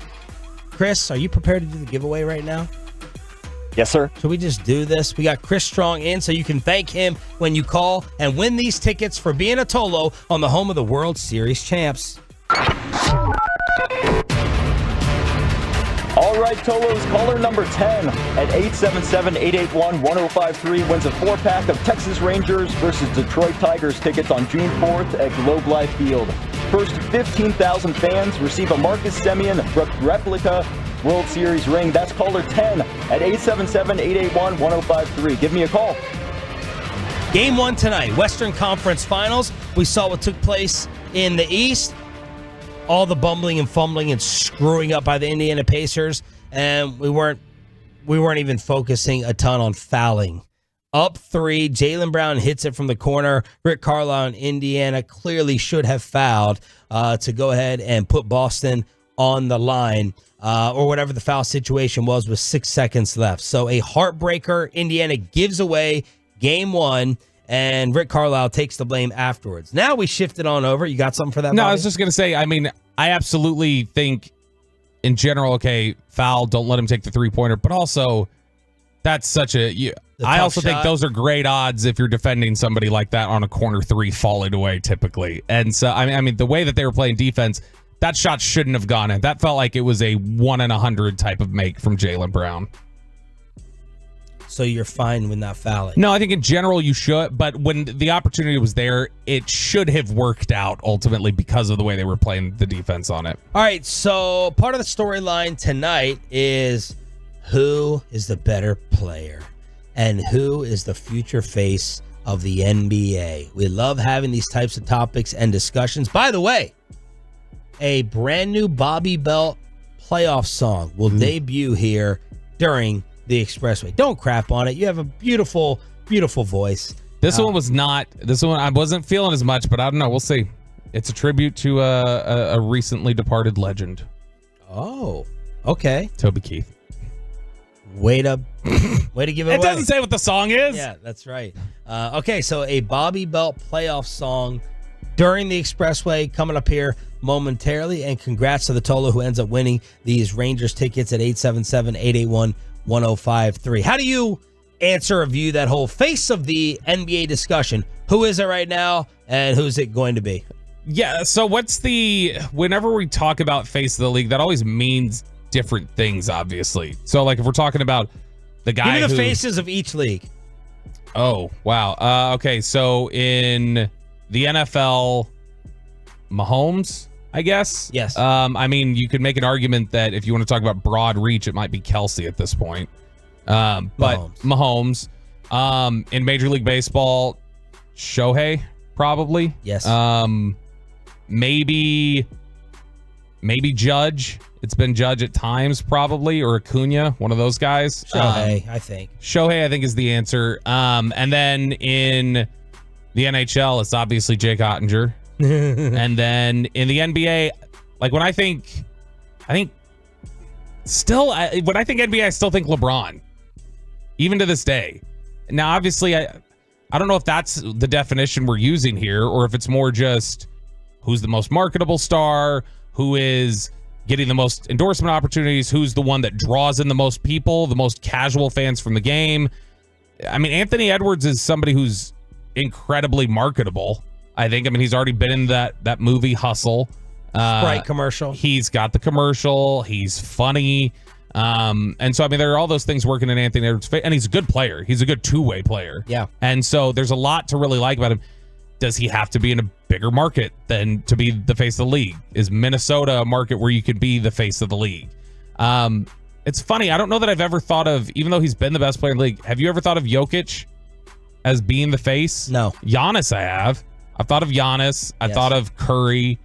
But I mean, right now, I default to thinking LeBron. And I think that's just because he's kind of been the NBA for 20 years. And not Luka in any of those discussions? You know, for me, the answer is no.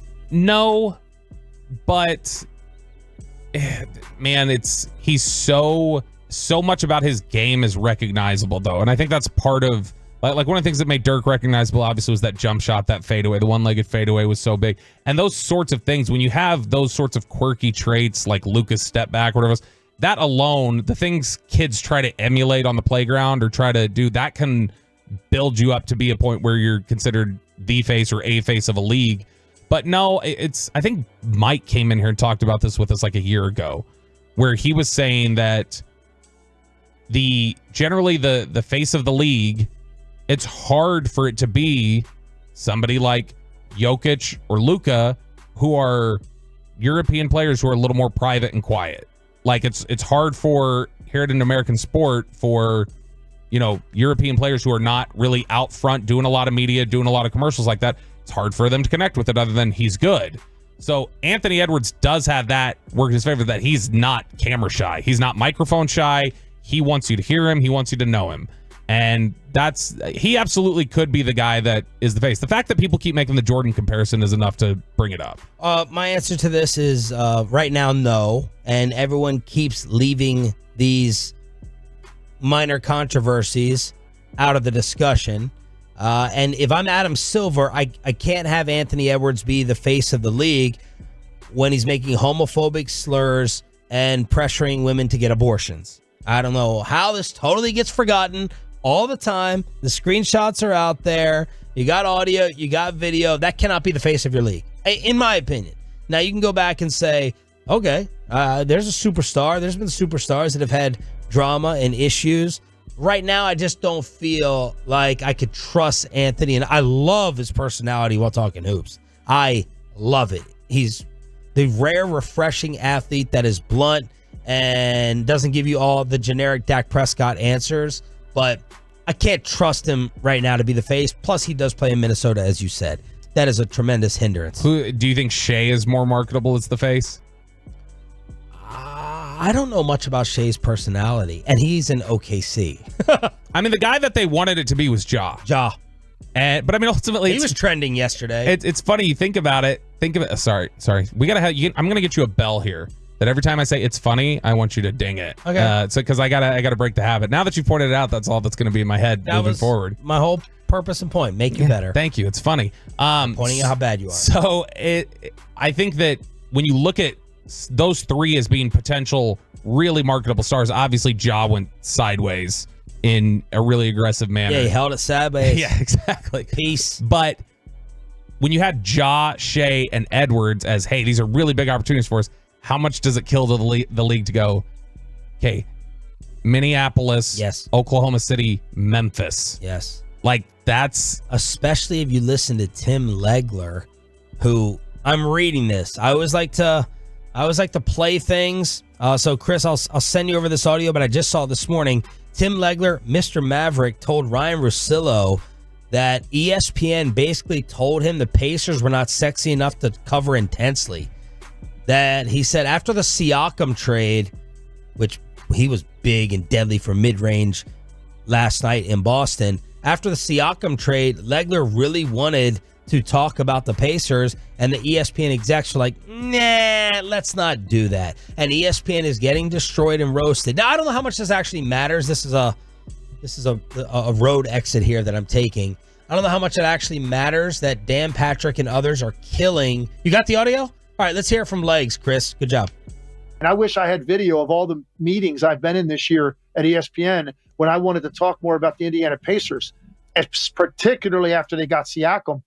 And it's just not sexy enough, you know? So it's like, we kind of didn't talk about it. And I'm going, man, I watch this team every night and I'm going, gosh, that's fun. Number one, fun style to play in. I envy these guys for being able to play in a system like this, but just how hard it is to guard, how hard it is to prepare when they have this many guys that can make shots and they don't waste one dribble. There's not one wasted dribble on the part of the Indiana Pacers over half court. I can't believe he said it. Kind of like when Orlovsky slipped up to us and let us know that opinions were kind of formed and faked a little bit over there, depending on, obviously hits and clicks. Yeah, look, I mean, we have a saying over at NFL Network on any given day, whenever there's stuff that needs to be covered and we're looking for storylines, the editorial guideline is play the hits. Okay, so we and all else fails, Dak Prescott, CeeDee Lamb, Micah Parsons. For them, I'm sure on the level of stacking the show too, play the hits to them means Cowboys, Chiefs, Lakers, 49ers. Yeah, and same sort of Lakers. That's playing the hits. I don't fault them because I'll be honest, hardcore basketball analysis, yes. I'm sure there are people who want it, but I think the vast majority of people turning on ESPN go, Pacers, and then change the channel. Whereas if it's Lakers or whoever else, they want to hear that. They don't want to hear about Tyrese Halliburton and the Pacers. And that sucks because the Pacers Bassick wants to hear, I think, about the Pacers. Bassick sat here and told us he wants the Oilers because he wants to see Connor McDavid. It wasn't for any hockey reasons. It was just he wants to see it. Yeah. And true. So, I can't blame ESPN producers for trying to deliver what ultimately the audience probably wants. Okay. So the Stephen A. Smith New York Knicks stuff, you're fine with? Which Stephen A. Smith New York Knicks stuff? All right, Choppy. Yesterday, I told you that Stephen A. was the walk-in. I thought there was something. I thought something else had come up about like him saying that them talking about the Knicks. That they turned it into a Knicks broadcast. No, like that doesn't bug me. Like, I mean, it's kind of douchey, but I mean, he is, again, we talked about it then. He is a personality that people do turn their eyes to in NBA arenas when he walks on the court. All right, so there it is. Anthony Edwards, new face of the league. Any Tolos coming in with the text messages on who it is, who it should be, could Luka be in that category in conversation. Franklin Franco injury attorney line is 877-881-1053. 877-881-1053. 214 ESPN doesn't want to hear about the Pacers until they're in the stands beating the S out of their fans. Yeah. 713, remember Anthony's age when he made some of those comments or didn't want a child. The abortion thing just happened. Yeah, I mean, that was what, the fall or something like that? Let's see here. Shea should be the face of the league. A lot of people submitting Tatum. There's a lot of people saying Tatum. Others coming in saying could be, I guess. Brunson being in New York and being the player that is. Brunson is an interesting one to consider because it is New York. And if they're looking for big city, Brunson's. It's funny. Brunson makes a better argument to me in terms of a potential face of the league than Tatum. Because Tatum has been in Boston and the league has clearly not tried to coalesce around him. Yeah. For whatever reason. I don't know what the deal is. But he's in a historically big basketball city. We didn't even mention Steph. Is that done? Yeah, I think so. I mean, he was at one point involved in it. But I mean, I think that Brunson's interesting because you saw all the energy that was around the Knicks run. And Brunson is a big part of that. The Nova Knicks is a whole thing. But the face of the league, Jalen Brunson. Imagine the Dallas Mavericks let the face of the league. Oh my gosh. That would be they can't be the face of the league. He does have a commercial. Have you seen his commercial yet? No, I've not. Okay. But I've seen it, like, we played the podcast. He's funny. He did, we played clips from his podcast last week where he was reading mean tweets, where he was like reading some of the ones he had saved about people talking trash to him during games. And he was cracking up because somebody's like, F you, you look like a cockroach. I hate watching you play. A cockroach. Yeah, and he was like, it was like somebody from Dallas had tweeted at him, F you and your P word dad. Don't ever show your face in the city of Dallas again. By the way, here's your win probability. Pacers 97% win probability with 10 seconds left last night. 97. Yeah, that's not acceptable. You can't lose that game. But a lot of their SGA can't be because he's Canadian. Okay, I guess that would be part of it. Blame Canada. All right. It should have been Zion, is what another said. Oh, Zion. All right, we are going to make the official predictions with you with phone calls at 8 o'clock this morning. But in order to get you in the spirit, Bobby Bell has been cooking in the back studio production room with a brand new song. Is there anything that needs to be said before this? That it will be better than Choppy's last week? No, I don't know that it's going to be better than Choppy's last week. This was hard to nail down. I didn't know which direction to go with it. I finished it yesterday, and then I still walked in here early this morning. I was like, I got to change some stuff, and I got to tweak some stuff. So I overhauled production. So I don't know how this is going to turn out, and I'm sure it will be roasted properly when it's done poorly. But yeah, this is a Toby Keith tribute to the tune of Should Have Been a Cowboy. Isn't this normally where Choppy yells? Yeah, all right, Mavericks fans, get up! Or something like that. I don't know, it's not really my vibe. But I am going to go country, just like Choppy. I can't believe they got PJ on deadline day. This city has been freed from playing Tim Hardaway.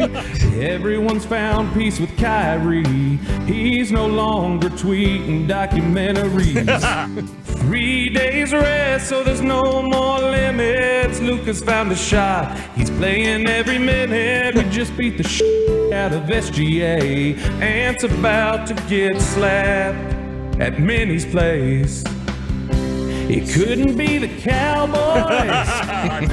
The Mavericks on a title ride. Scary with our shooters eyeing our trophy, you know cattle cry. Break Minnesota's hearts. J-Kid bringing joy, righting those damn prior wrongs. Whoa, it couldn't be the Cowboys.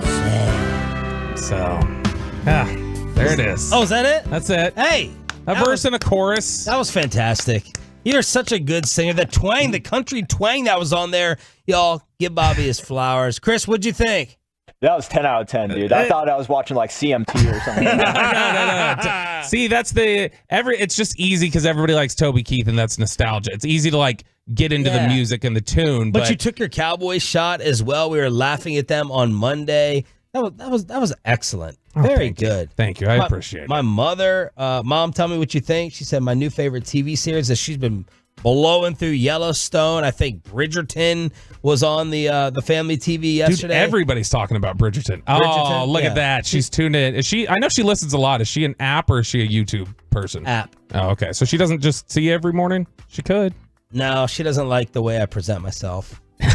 Like, what does that mean? She's like, every day you wear a hat. You have this fantastic hair. It's not gray yet. You cover it up.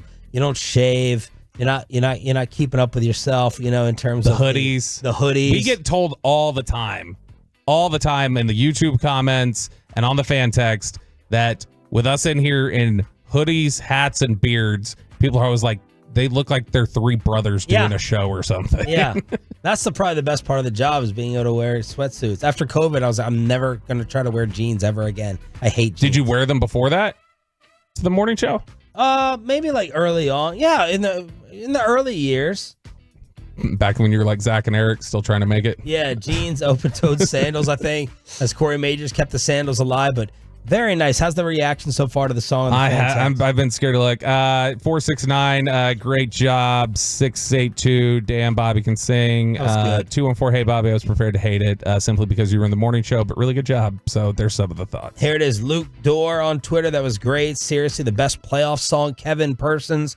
Bravo, Bobby Belt. Well done with the applause. It was pitchy at times. Play it again for in crosstalk. And should I tease tomorrow? Are you still nervous? You don't know. No, I'm gonna do it. I don't know if I'm gonna commit to the song I had or if I'm gonna have to change it up now. A Dallas Stars playoff song for tomorrow from Roberto. And we're gonna have 2 dark roasts. Chris, have you ever experienced a dark roast with Bobby? Never. Okay. It's the first. 9 o'clock. 9 o'clock. Woo, Tom right Brady. there. Tom Brady will apologize to his kids yet again. That dump button is right there in case you feel like you need to make the veteran move. I ran some of these jokes by Kevin Hageland yesterday to be like, what do you think? You think these are safe? He did tell me to kill one.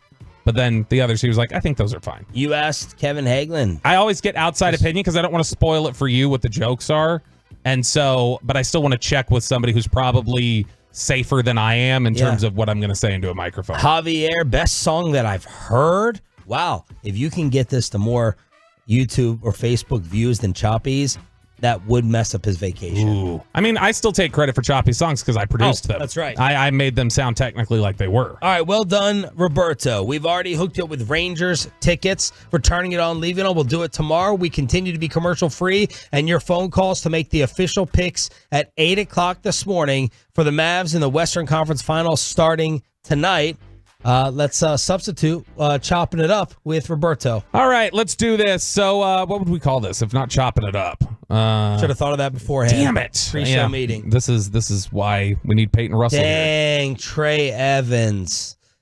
Trey's always taking shots. What did he say? Toby Keith and Bobby's mom are both smiling, listening to Couldn't Be the Cowboys. Thank you. Dang. I appreciate it. Trey. I was wondering if that was going to... Everybody got pushback for me comparing the Mavs the other day. I wondered if titling the song around the Cowboys basically was going to... But you still have to bring them into it? Yeah, exactly. All right, Sean, which would you prefer? I want the old friends one. I was going to say, friends instead of relationships. All right, so this is interesting.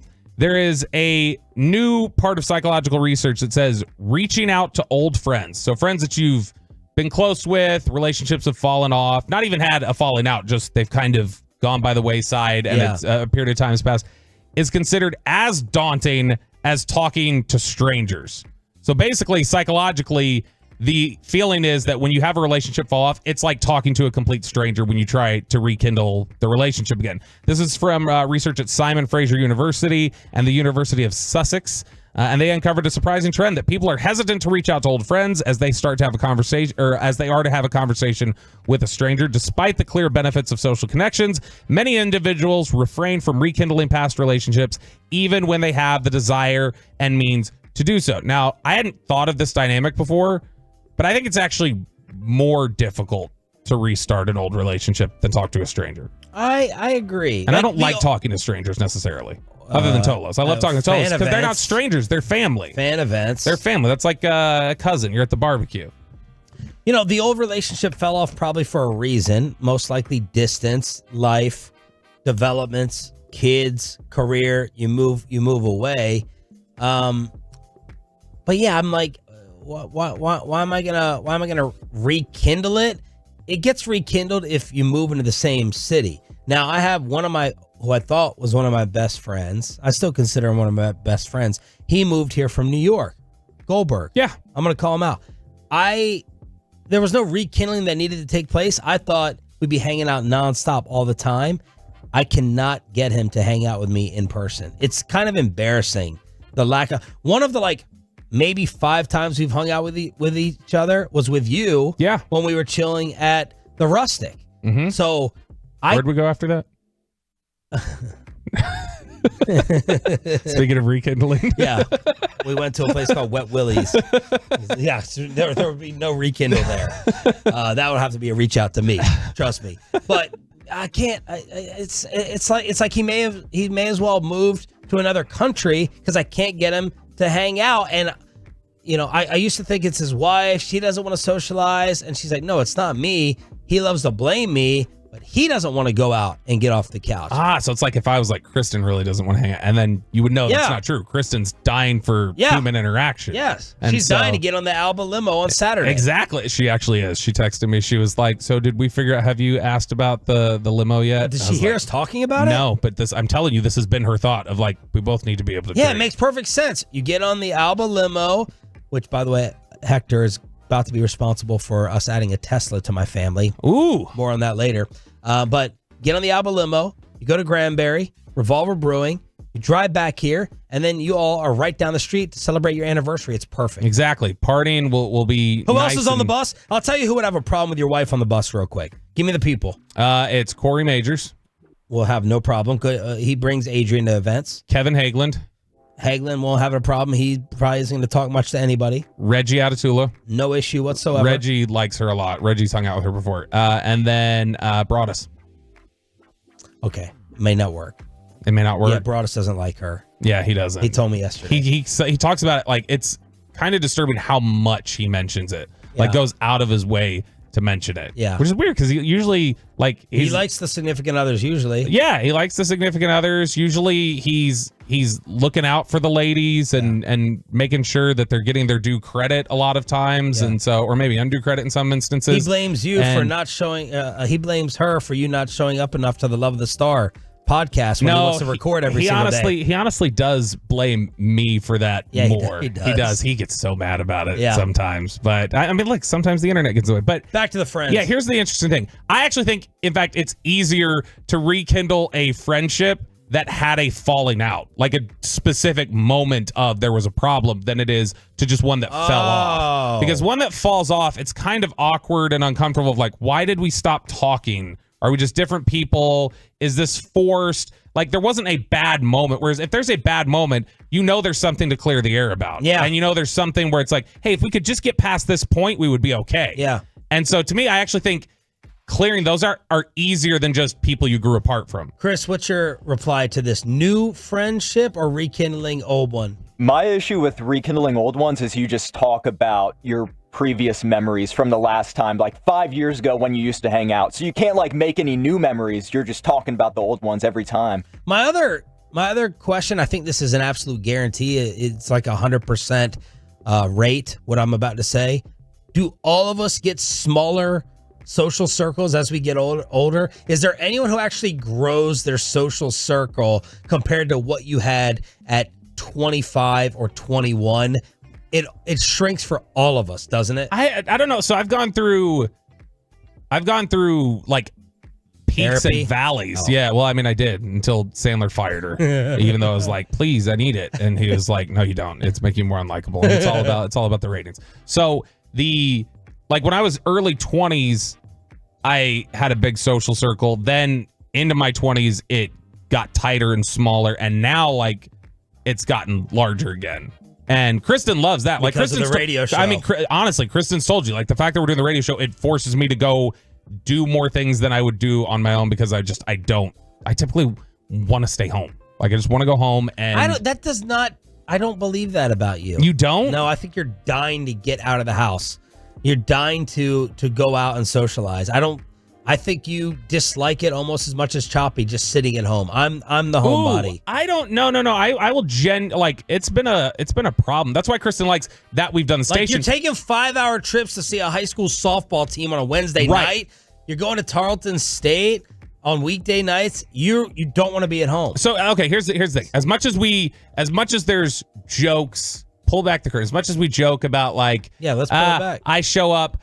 Like, oh, Bobby's showing up late every day, and oh, Bobby does that. That's not a joke. That happens. No, that's not. That was, it just happened Friday. Well, I mean, yeah, that time it did. But in general, if there's any belief out there that I don't care about making sure like our show and our station is as strong as possible. Oh yeah. That's not. I will. No, you're on the Rushmore for that. I want us to connect. You're probably the one seed. I want us to connect with people. I want us to do radio that people enjoy. I want them to feel like they know us. Like I want to do all those things. So what you see there with me doing those things is for that. I prioritize doing a good job, like professionally, over my own comfort. Now I do end up having a good time at it, but there's no doubt when I first am walking out, I'm like, oh gosh, am I going to be worn down by this? Am I going to am I going to feel foggy? Like, oh, I didn't take my Adderall today. Am I going to be able to even talk to people? Like, is this good? But then you get there and you relax and it's always better than when you first walk up. But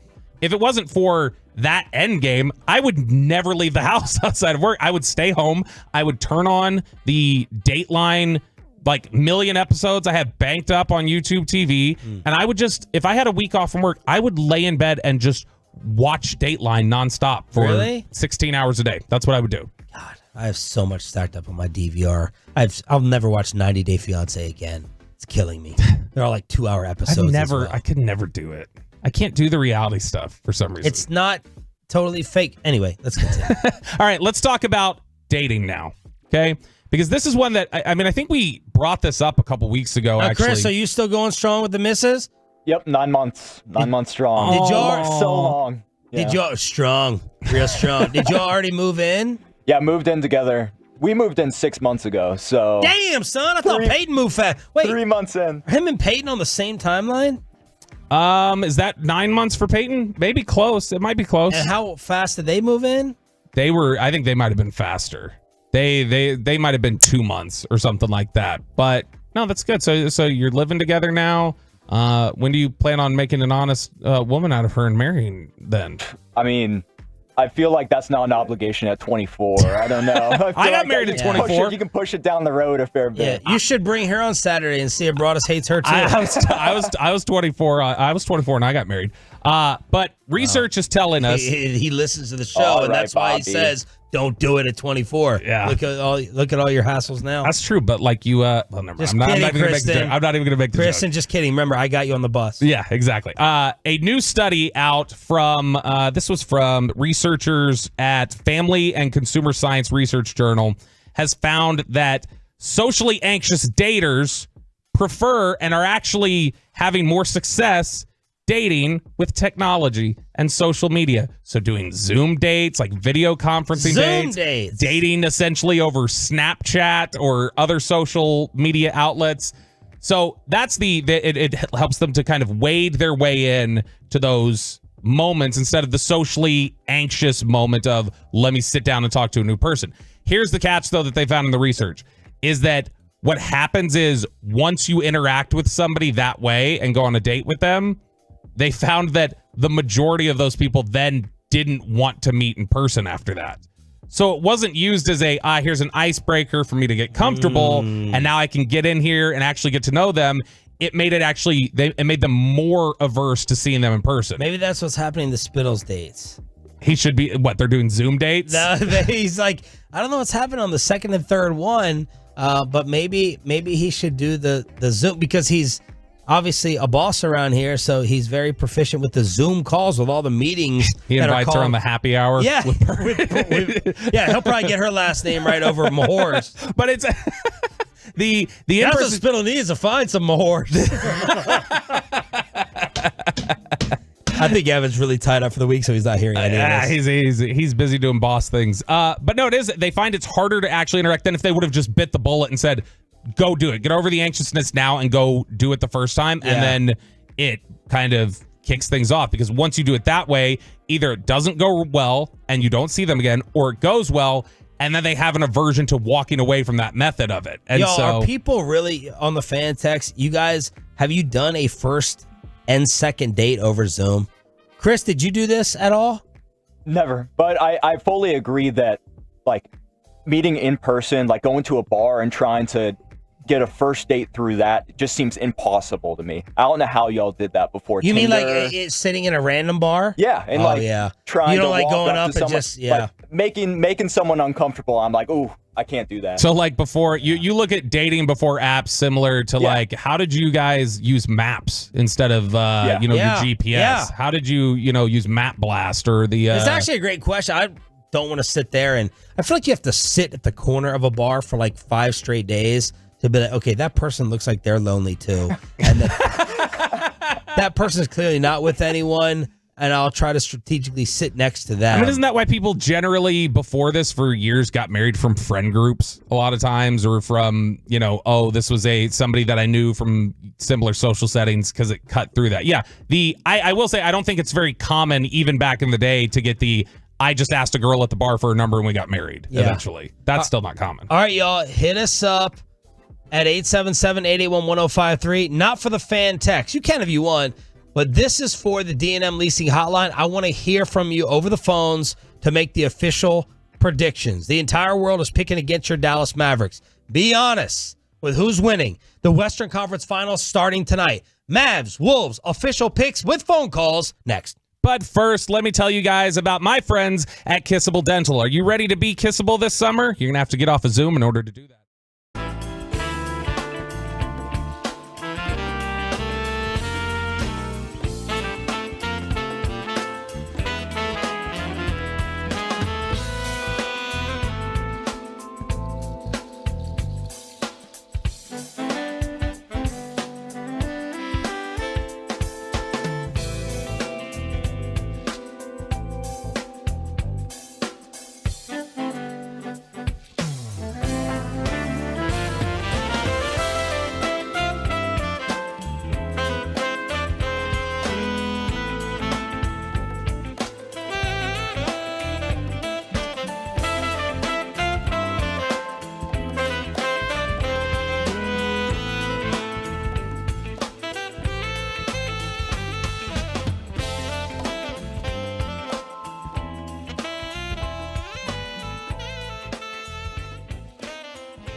Turn it on, leave it on with Sean and RJ right here on The Fan.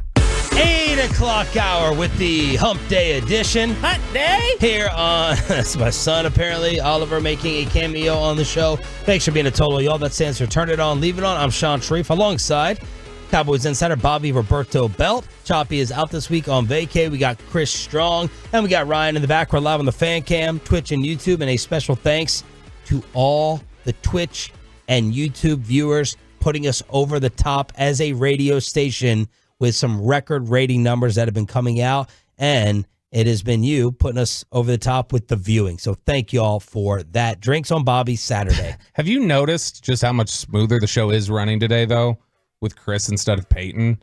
Like in general, it's just. I thought you were just going to say this week with me here, but you. Well, I mean, with you there too. For Chris, boy, I told you. See, you think I'm just. I bet you think, again, to pull back the curtain. I bet you think I'm just. I'm kind of playing a little bit, or I'm trying to stroke the ego a little bit. When you ask me how's the show go, whenever you've been out, I've been like, it's just clunkier when you're not here. It's just a different fit. And then because you're a down player, like I knew your song was going to be really, really good, and you're like, the pitch was off. I didn't hit the D clef note. But you did see? Did you not see? I saw on your Facebook comments. There's plenty of those like and people who hate you, and there are plenty. As we're two of the most hateable figures in the building, maybe the two most hateable.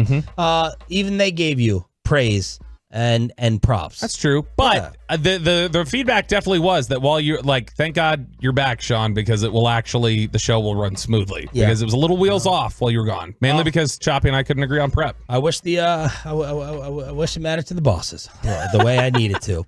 I'll find out when my deal is up here coming up soon. I don't even know what year it is. Neither do they for Choppies. All right, 877-881-1053, Franklin Franco injury attorney text line and the phone number to call as we got Butch, Eric, John. I got Tolo John texting me. What are we picking for Mavs-Wolves? We need the official picks that are going down tonight. And Bobby, throughout the country, everyone is basically picking Minnesota, correct? Yeah, this has become, I mean, I would say, gosh, we're probably at, this is just a rough estimate of stuff that I've seen. I think we're probably looking at, it's been 80 to 90% of picks I've seen from experts have said this is going to be Minnesota. Now, the ESPN crew went and picked this. They had 15 ESPN panelists pick the series, and there was actually a better split there. So out of the 15 panelists, there were 6 that picked the Mavericks, 9 that picked the Timberwolves. Tim Legler, Chris Herring, and not even going to try to say that guy's name. They picked the Mavericks in 7. Is it Ohm? Yeah. Okay. And then Israel Gutierrez, Bobby Marks, and Tim Bontemps all chose Mavs in 6. Wow. Bontemps is a big Mavs guy. He like, I mean, you mentioned earlier the fight with him and Windhorst over Anthony Edwards, but 9 of the 15 end up picking the Timberwolves, and then over on Yahoo, they had 5 of their writers pick the series, and only 1, Dan Titus, picked the Mavericks. Did McMahon pick? McMahon, I don't believe, was in there. If he was, he picked Timberwolves because I didn't count him as one of the ones. Let's see. Tim McMahon, Tim McMahon picked. Oh, no, they didn't have him pick that one. They only had him pick the Celtics series. I wonder if that's because he was too close to it or something. All right, let's hear from the Tolos. Official pick. Who's winning the Western Conference Finals and why? John in Dallas, start us off. John, you're live on the Fan. Hey, guys. Well, after looking at everything and keeping up with the series, I think y'all are spot on. The Timberwolves are going to probably take it in Game 7. It's going to be a tough one, though. I mean, I think it's going to come down to who really wants it more. I think the Mavs have a really good chance, but will they be able to outdo Minnesota? You know, from what I'm seeing, they haven't met up since, what is it now? I think 20 years was the last time they got together like this. Pretty much. It'll be a very interesting series for sure. Love you, John. I recognize your voice. You may have been reading all of that off your chat GPT as he introduced me to all that. And he's like, just say Dak Prescott. Brr, brr, brr, brr. And I was like, holy crap. That was impressive. Yeah, how do you think Choppy does his prep? This is the Chop GPT. Yeah, exactly. This is the guy who wanted you to go out and judge his barbecue contest. Yes. And I'd like, now that I know that's that John. Yeah. John, you should have stayed on the phone and have me say, because you had to go, you tell me, you're like, hey, you got to call John back. I was like, for what? And then I looked and I was like, oh crap, I had a bunch of missed messages. And I texted back and then I never heard from him after that. Probably because it was too late. John, I think he says he did. He's a trustworthy individual. He brought the first hot chicken sandwich to Dallas, and he had the best cheesesteak place in DFW. So that's my guy. He is a renaissance man. Every time I've sat down, laundry, anytime construction. Anytime I've sat down and talked with him, it's like he's one of these can command a little bit about any conversation you could have. My only correction, we did not make our picks yet, so we're not saying Wolves in 7 as of yet. That's the national media. Richard Jefferson changed his to Dallas in 7. Kendrick Perkins went with Wolves in 6. Shocker. A lot of people think that Perk is a Mavs hater. Eric in Dallas, you're up next. Eric, you are live on the Fan. Hey, what's up, y'all? First of all, Bobby, that Pepe take is almost as bad as your Dookie Dak take. Pepe, if you're listening, you do an amazing job.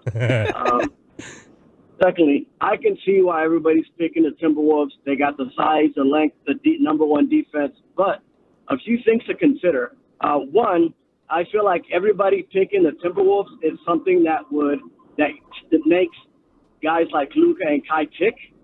But also, two other things. Some things that have proven to be true in NBA more than in other leagues time and time again is, one, experience versus youth usually wins out. And then two, damn, I forgot what the other one was. The Mavs in 6 or 7. Mavs in 6 or 7. I'm glad you brought that up, Eric, because some people refer to them as the Timber Pups.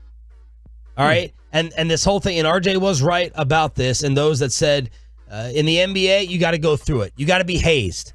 All right? You're not just going to be initiated and be the fraternity member right off the jump. You got to be hazed. You got to take your lumps. Minnesota was asked about this after they took out Denver. And Kat said, yo, we lost last year. And Ant chimed in and said, yo, we lost the last 2 years. GD, how many times we got to lose? How much do you want us to lose? Are we looking at the Mavericks as definitely the experienced seasoned team compared to the Wolves? I was just going to look at this. They've got, in their starting lineup, Mike Conley's 36, Rudy Gobert's 31, Karl-Anthony Towns is 28 and has been in the league for a decade. Anthony Edwards is in his 4th year. He's got the experience of previous playoff runs. McDaniels is 23. He was in Hustle. He's got big time experience there. And then you've got Jaden McDaniels who's 23. But this is not the same question to me as Oklahoma City. Oklahoma City is the young team that needed the reintroduction of that. But so does the same thing apply to y'all here? Or it's even? No, I think that factor is not there for me the same sort of way. Jaden McDaniels has now played 17 playoff games. Anthony Edwards has played 22. And then you've got Gobert, Conley, and Karl-Anthony Towns, who are both they're all 3 seasoned players. And so... does Cat have the playoff seasoning? Gobert, he's been in... how much farther have they gotten compared to Luka? His Mavs career. Yeah, Luka's gotten further. So Cat and his career has 27 playoff games now. Gobert has played in 64 playoff games. And then Conley has played in 88. Conley's played in a bunch. So we're not applying the experience have to go through a factor to the Wolves here. Yeah, they have young stars and young contributors, and Karl-Anthony Towns is still relatively inexperienced in the playoffs for how long he's been in the league, but ultimately it's not the same question as what we just ran into with the Thunder. Butch in Midlothian. Butch, you are live on Sean and RJ. Go ahead, brother. Hey, man. First off, congratulations, man, on your new baby. Thank you, man. I appreciate it. And I'm taking the Mavs in 6, man. I think everyone's underestimating how great Luka is, man. We're watching somebody that's at the top of their game, dude. And but Butch, it's like, is he But Butch, is he compromised? No, I think he got a little extra rest here. I think he's gonna be ready to go, man. I'm just positive about it. It's a good thing here in Dallas-Fort Worth, to have him even in there, and then I just appreciate what they're doing, and I just think he's something else, I think he's going to put us over the top, because if you want to be considered one of the greats, you got to win at some point, so why not now? Thanks for the call, Butch. Eric in Mesquite, you are up next. Eric, you are live on the Fan. Yes, sir. I just want to say Mavs in 6, man. I'm taking Mavs in 6. And I think this is going to be the first game that we win, the first series where we win game one. If I'm not mistaken, Tony Brothers, he called the Celtics game last night, right? Yes, he did. Yeah, so I'm going with Mavs in 6. I don't think that, for one, I think Gobert is soft. I think Cat is soft.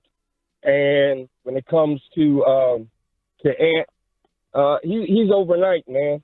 And I'm just afraid of seeing the Dwayne Wade effect in 06 where he got all the whistles. That's the only thing I'm afraid of. And with no Tony Brothers, man, I'm going with Mavs in 6, if not 5. Thanks for the call, E. Do you view, are we all now viewing Tony Brothers as the Mavs killer?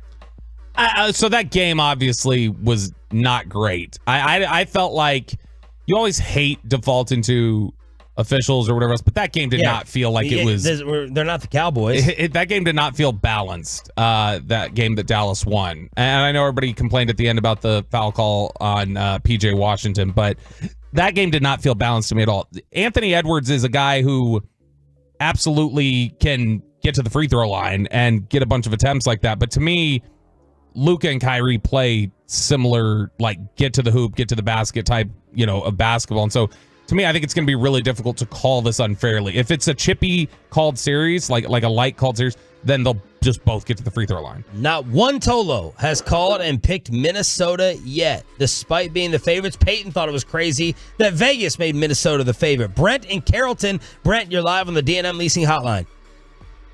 Yeah, I think Mavs bring it home in 5. I think they go out and they lose tonight. They go back and reevaluate. But like the caller before said, I think Cat's soft. I think Gobert is soft. And I don't think that Timberwolves going to be able to get it done. I agree with the softness. Of Cat. I have a hard time calling them soft when they battled back in a series against the defending champs and did it. Yeah, and that's a good point. And Karl Anthony Towns answered the Charles Barkley Bell, where before the game he's like, this has to be on Karl Anthony Towns. And many people praise him as the Game 7 difference in Denver. Boy, this is just pointed out on the fan text. I didn't realize the disparity was this big last night with Tony Brothers calling the game. Did you see the free throw disparity, how bad it was? No. Pacers took 10 free throws. The Celtics took 30. He does play a little bit of deference to teams. Charles in Arlington. Charles, you're next up on Sean and Bobby. Great morning, Sean. Congrats on the baby. All right, gentlemen, I'll make this quick. I don't have any money on this series. I can be a homer. I can be an optimist. I'll be the first to take Dallas in 4. I think we're too much. Sweet. We've got Luka and Kyrie, and I don't think his counterpart Gobert or Cat could match the intensity of Kyrie, nor the playoff experience. I think the additions of PJ Washington and Gafford are going to be too much. And we got the Twin Towers too over here. Mavs in 4. Let's go! Good call. Correction from the Tolos. John started off picking Wolves in 7, and I am picking Wolves in 7. Sorry to be the bad guy. I'm too worried about their defense. I'm still not going to go with Luka being 100%. They have the home court. I think it goes back to Minnesota, and the Timberwolves beat the Mavericks in 7 games. That is my official prediction. After I had them winning the first 2 series. I did pick the Mavs in the first 2 series, but I have them losing to go to the finals. Yeah, and look, you're free to have a bad take. That doesn't make you a bad person. It's just, a reality. Everybody can move past that. I have Mavericks in 6. And I don't care if it sounds homer. I am buying into it. Now, the biggest question is Luka, obviously, and the health. Luka in Game 4, when I watched him against the Thunder in Game 4, I thought you might not get out of the series against the Thunder. And if you do, you're losing to Denver or Minnesota. The fact that he kind of bounced back and, thank God for Toradol or whatever he got in Games 5 and 6, and now has had 3-day layoff, it makes me feel a little bit better about his ability to bounce back. The way he moved in Game 4 was terrifying because it looked like that guy's not going to be able to get through the postseason. And so if he's healthy, if he's functional, if he's functionally healthy, Mavericks in 6. More of your picks at 9 o'clock this morning. I'm going to put out the poll question for you to vote on the series prediction at 1053SS on social. We previewed the Basketball West Finals.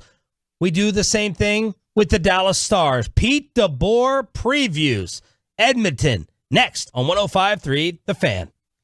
But let me go ahead and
Donate today at carsforkids.org. And Frankel and Frankel. If you've been injured in a car or truck wreck, call Frankel first. 214 or 817-333-3333. With Frankel and Frankel, there's never an out-of-pocket cost. They only get paid when you win. Frankel and Frankel, the go-to car and truck wreck attorneys in Dallas. Below, the belt is coming up on the home of the Cowboys with OTAs starting. That will be at 8:40 this morning. Sean Sharif and our Cowboys insider Bobby Belt here on DFW Sports Station. Thanks for being a Tolo. A dark roast of Minnesota coming up at 9 with the West Finals starting this evening in the association. Tonight, Game 1 of the Eastern Conference Finals in the NHL with the Stars starting tomorrow night. Chris Strong, we asked you to send Peyton to Vegas today and this week so we can have some actual expert hockey analysis versus someone stabbing the Stars in the back every single day. So, Chris, before we get to Stars tomorrow, Eastern Conference Finals tonight, do you have any type of feeling? Yeah, is there a nickname like below Hawk? Is there anything for a baby Hawk? Yeah, what would Chris be? What's your middle name? Chandler. What? Chandler. Chandler? Yeah. Okay. What was your nickname like while growing up or in high school? Scrappy. Scrappy Doo. Yeah. We'll do something with that. Yeah. Scrappy Doo. There we go. Well, the Eastern Conference Final, it's really a battle of... Were you scrappy because like you would tussle? Yeah, I'd tussle a little bit. You'd be willing to fight? I got in a couple fights, on the playground. Oh! So like you and Medford? Yeah. What do you think would happen? Oh, Medford would destroy me. That man's a brick. Yeah, I don't know. Have you noticed Medford is like, that dude's jacked. Okay. Yeah. I'm not going to say anything bad about Alec right now because he didn't insult me in the Rangers suite. And you liked the stones he showed with the bosses right there to be like, not my decision. I did like that. So props to Alec. Yeah, it's really the battle of the netminders in the Eastern Conference Final. You have the highest paid netminder in Sergei Bobrovsky. He makes 7 years, $70 million, which is absurd in the NHL. And $10 million a year is absurd in the NHL. Yeah. And then Igor Shesterkin, the other side. I'd say he's the best goalie remaining out of anyone. And the New York Rangers went 7-0 to start the postseason, lost 2 games before clinching, going to the Eastern Conference Finals. So I'm taking the Rangers in 7, but it's going to be a battle between these two. Which series do you think lasts longer, East or West? It's going to be hard to last as longer than 7 in the West. So you think the East will be a closer matchup? For sure. Yeah, I think the Stars clear Edmonton. I thought we were going to sweep Vancouver if they scrape through to the Western Conference Final. Wow. I'm picking the Stars in 5, baby. Dang! 5, Damn. baby. You and Kevin Hagelin. Chris Strong with it. Look, I mean, that Rangers and Panthers series is just... I mean, it's nuts, you know? Shut up. Pete DeBoer. I got a text from my boy Zach Gelb last night, who's apparently really tight with Pete DeBoer. CBS National Radio had coach on, and he previewed the skill that the Oilers are bringing.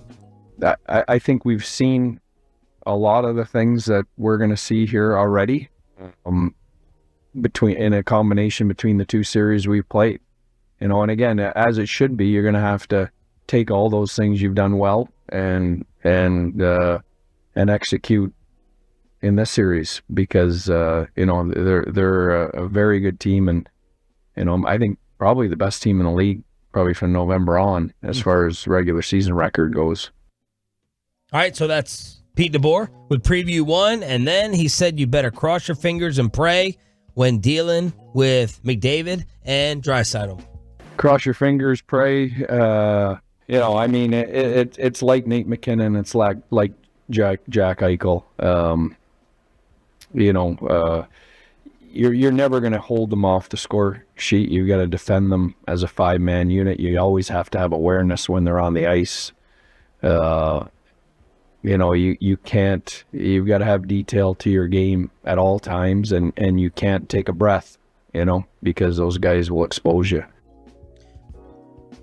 Ryan just played, as he always does, that video clip. It looked like Pete was at a presser. Yeah, so did Zach Gelb take credit for something that wasn't his? I don't know. He sent me this, and I thought, he said, anytime, I love Pete, have known him for years, great dude, doesn't even make me go through PR. So, I don't know. I sent Zach, I may have sent Chris the wrong thing. I have two things here. I may have sent him the presser versus Zach's one-on-one. Maybe we can play that for tomorrow. Yeah, look, we're getting multiple segments out of this. By the way, you mentioned it could be me. He mentions Connor McDavid there. Connor McDavid was asked after their series had finished up about, hey, going to the conference final, taking on the Stars, just general overview. And he had said, it's a conference final. You're going to play a great team. They certainly are. They're deep, as deep a team as you're going to find in the NHL. 4 lines, 6 defensemen. They have a great goaltender. It's going to be a great test, and we're looking forward to it. They've basically been playing with 5 defensemen, though, haven't they? Wasn't that one of the whole talking points, I thought? Yeah, sure. Now, Bet Online. Moneypuck.com, Sean. Come on. Bet Online sent me some. I don't know if this is taking another shot at the Cowboys or not, but this is a gambling website, obviously, and they gave odds for the Texas sports sweep in 2024. Okay? Ooh. So here's what they said. It's been a very good year for Texas sports already with both the Mavs and the Stars. While it's unlikely for Dallas or the state of Texas to sweep all 4 major sports championships, it's not completely out of the realm of possibility. The Cowboys and Texans are both favored to make the playoffs, while the Rangers are the defending World Series champs, and the Astros are rounding back into form. So, Bobby Belt, before we get into this, I would ask you, who has a better chance of winning their championship for this season and upcoming season? The Rangers or the Cowboys? Oh, gosh. So the Rangers already in this as a 500 or below 500 team? The Rangers. The Rangers still have a better chance of winning their title? Yeah, I mean, the Cowboys didn't do anything to show us that they have repaired all of the issues that have plagued them for the last several years. I don't see anything that tells me they're going 11 and 12 win team, though. But a team that, are you going to ever pick them against San Francisco or Detroit or... I could pick them against Detroit. See, rip off those other teams you're about to in the NFC. It still comes down to a watered-down NFC, in my opinion. Yeah. I could pick them against Philly. You could pick them against Detroit. You could pick them still. I could make an argument over the Packers. Yeah, I mean, I think you can... Look, I think... It's not a clear... I think Philly and Green Bay are coin flip teams. I think Detroit and San Francisco are beating you 9 times out of 10 right now. 9 out of 10? Mm-hmm. Okay, they beat the Lions in Arlington. And they got worse, and the Lions got better. To me, they didn't do anything to improve the team this offseason. I agree with that. They're banking on, we got some guys who are healthy. Well, you've also got... Youth's got to step up. Hanging over everybody's head right now is their 1-year deals. Nobody really has any sort of security that's going to add up. We'll know how good this team is by November 17th, whatever it is. When you get through Pittsburgh, Detroit, San Francisco, Houston, Atlanta, Philly. When you get through that stretch, we'll know if they're any good.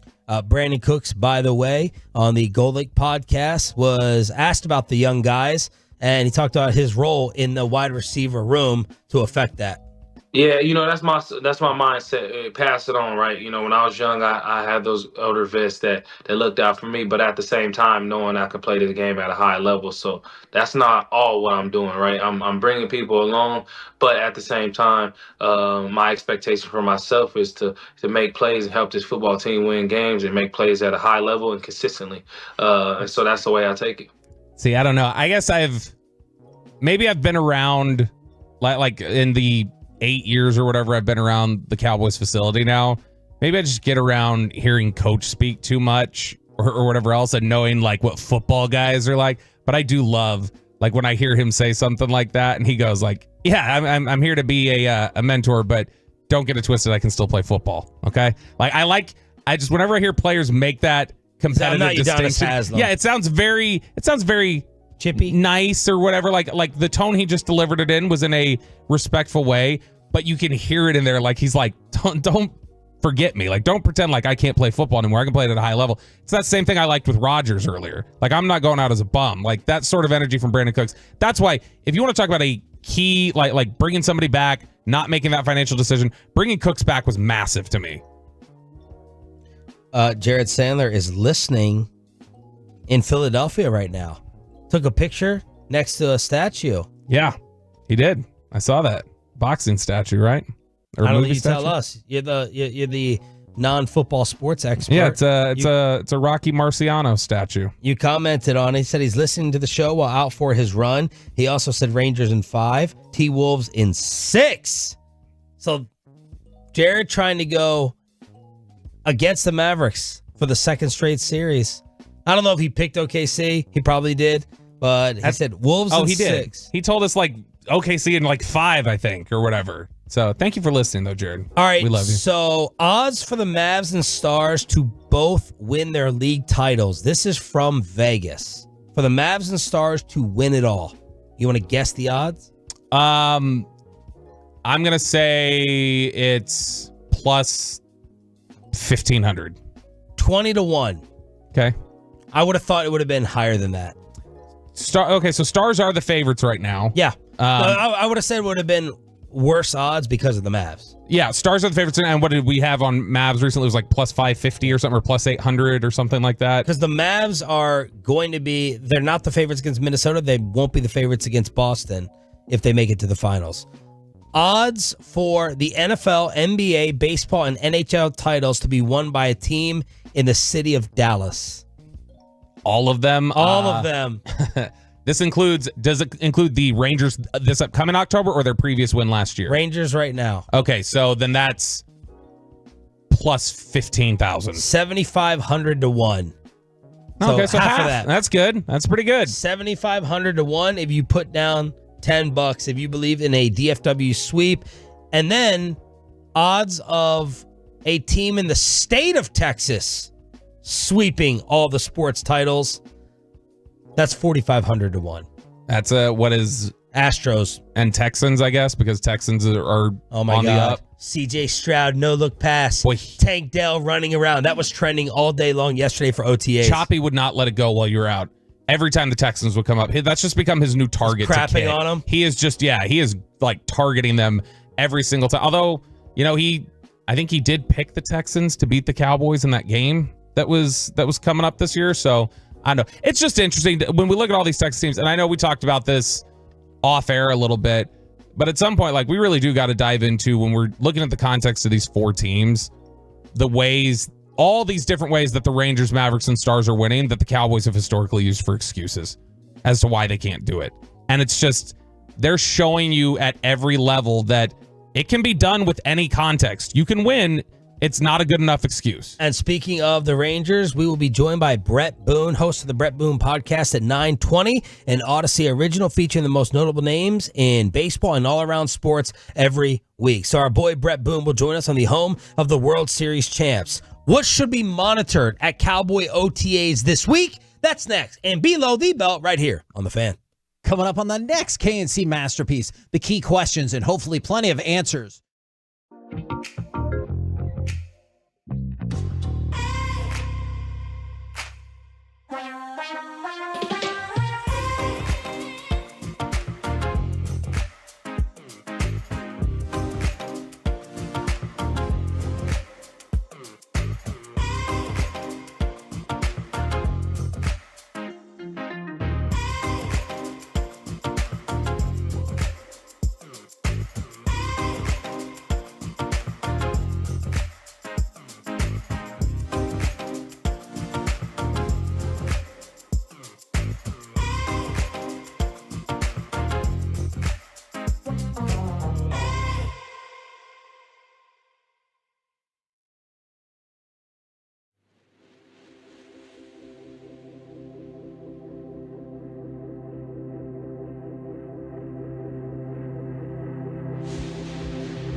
Classic Chevrolet, together, let's drive. Based on new Chevy registrations, 2023. The great Bobby Belt. You ruined the morning show. Don't make me take off my belt. Don't make me No, take off my belt. we're not. Where is Micah? Where'd he go? Thought he was a leader. Thought he was going to be there for everybody. Nope. He's leading jiu-jitsu classes instead. Trying to get his purple belt, or I don't know what direction the belt colors go. But I think purple's actually an early one, now that I think about it. Is it brown to start? Did you do karate? I did it for, I don't know, a couple of months. Then you tried to karate chop with that little hand, and you're like, no, you're out. They're like, here, do this toothpick. Screw you, Bobby. That was good on your own. I think you could have at least popped a popsicle stick. It doesn't have to just be that. All right, Micah Parsons is not in attendance at OTAs. That is one of the things that we will be monitoring the next couple of days. OTAs began on Tuesday for the Dallas Cowboys. CeeDee Lamb was not there. Micah Parsons was not there. Lamb is related to a contract that he's trying to get done, so he's missing this voluntary portion right now. Parsons is a little bit more interesting because he told Michael Gelkin of the Dallas Morning News yesterday, I think he also told Jane Slater, that this is not contract related. He's just doing his individual work, which is preparing the way that he knows how to prepare and the way that he thinks is best for himself, and that he will be in attendance next week, but that he's getting another extra week of his work done. And I just think it's interesting that, boy, I sound like a wife about to set you up for trouble, don't I? I just think it's funny how. I think it's interesting how. You already did with Micah topic to start. Yeah, that's true. I just think I think it's interesting to say that the big priority is this is my team. Talked about it all offseason. Told Stephen A. Smith that. Told Shannon Sharp that. Gave interviews where he talked about sitting up there with Jerry at the Super Bowl, and they had this discussion about what he wanted, what he thought the team needed. Well, what the team needs is they need you to be there then when everything is, underway. There's a new system in place, new defensive coordinator. You need to be there participating, and you need to be there getting the lay of the land, setting an example for the younger players. That's just the way how I view it. But Micah Parsons, not there right now. When we talked about that at 6, did a lot of angry Micah defenders chime in? No. I guess the Micah defenders are like him, and they don't get up that early for work. So, no, it's good. It's a joke. I want to be clear. I don't have any doubt whatsoever that Micah Parsons is doing everything in his power to maintain greatness and increase his greatness. I do agree with you. Look, it's like we go to a team dinner, right? Mm-hmm. We travel with each other rarely. If we're out and about, team dinner, I think that everyone should do what they can to show up. Well, don't go eat seafood then. If you don't show up, does it mean that you only care about yourself? Does it mean that you're an outcast? Does it mean that you're not part of the team? No. It doesn't mean all those things. It just means a little more if you actually show up. Yeah, I think so. And look, like our Oxnard team dinner, like make the effort and get your ass there. Even people who normally don't go out as often on the road, they're always at that dinner. Well, and if somebody here at the station was into giving big speeches and sending group texts to everybody talking about how, hey, we gotta come together, and I personally feel like I've got a responsibility to help cultivate all of that with you, and then we went to that dinner and they didn't show up. Yeah. Then it'd be like, yeah. Okay. Yeah. Well, I'll meet y'all at the bar later. I'm doing my own thing right now, but I'll meet y'all at the bar in 2 hours. Yeah. It's like, okay, well, that seems to ring a little hollow. Okay, so what are we looking for out here at OTAs this week as things open up to the media today and tomorrow? We should have Cowboys audio, which I'm sure nobody on the fan text is going to be upset at all when we play a Cowboys clip this week. I'm sure we will not hear the Stars and Mavs are in the West Finals. Why are you playing any Cowboys audio? Yeah.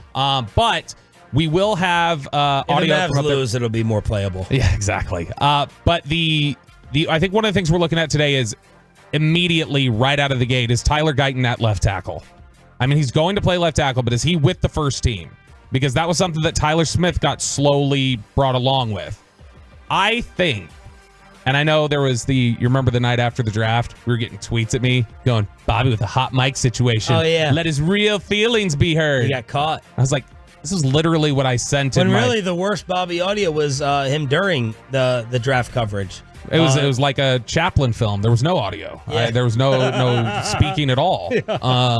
But which, by the way, congratulations to you and everyone else. We won draft night coverage in DFW.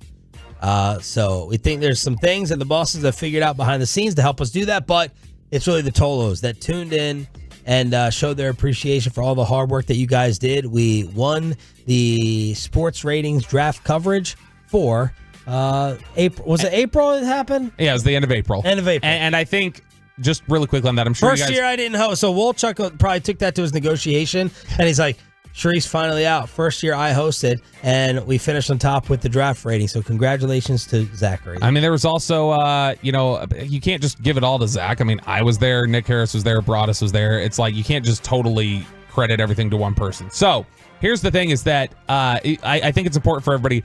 Broadus has talked about this already, I know, but specifically to that ratings thing, y'all have no idea how much that means to Brian specifically. That is...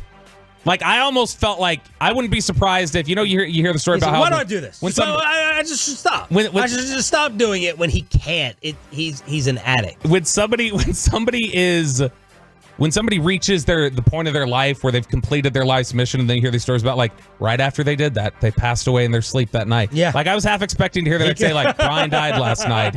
He was so happy. He had completed everything. That's what he was hanging on for. Yeah. So y'all make sure to shout out Brian and send him a note telling him what a kick-ass job he does, because he is in all honesty, kind of the godfather and the orchestrator of all of that great draft coverage that finished first. Okay, Guyton, I had gotten people saying, oh, you had your open mic. I sent it in my notes to you that night, the same point that I was heard on open mic, which was just right when draft ended. I said, I wonder if he's going to start this year.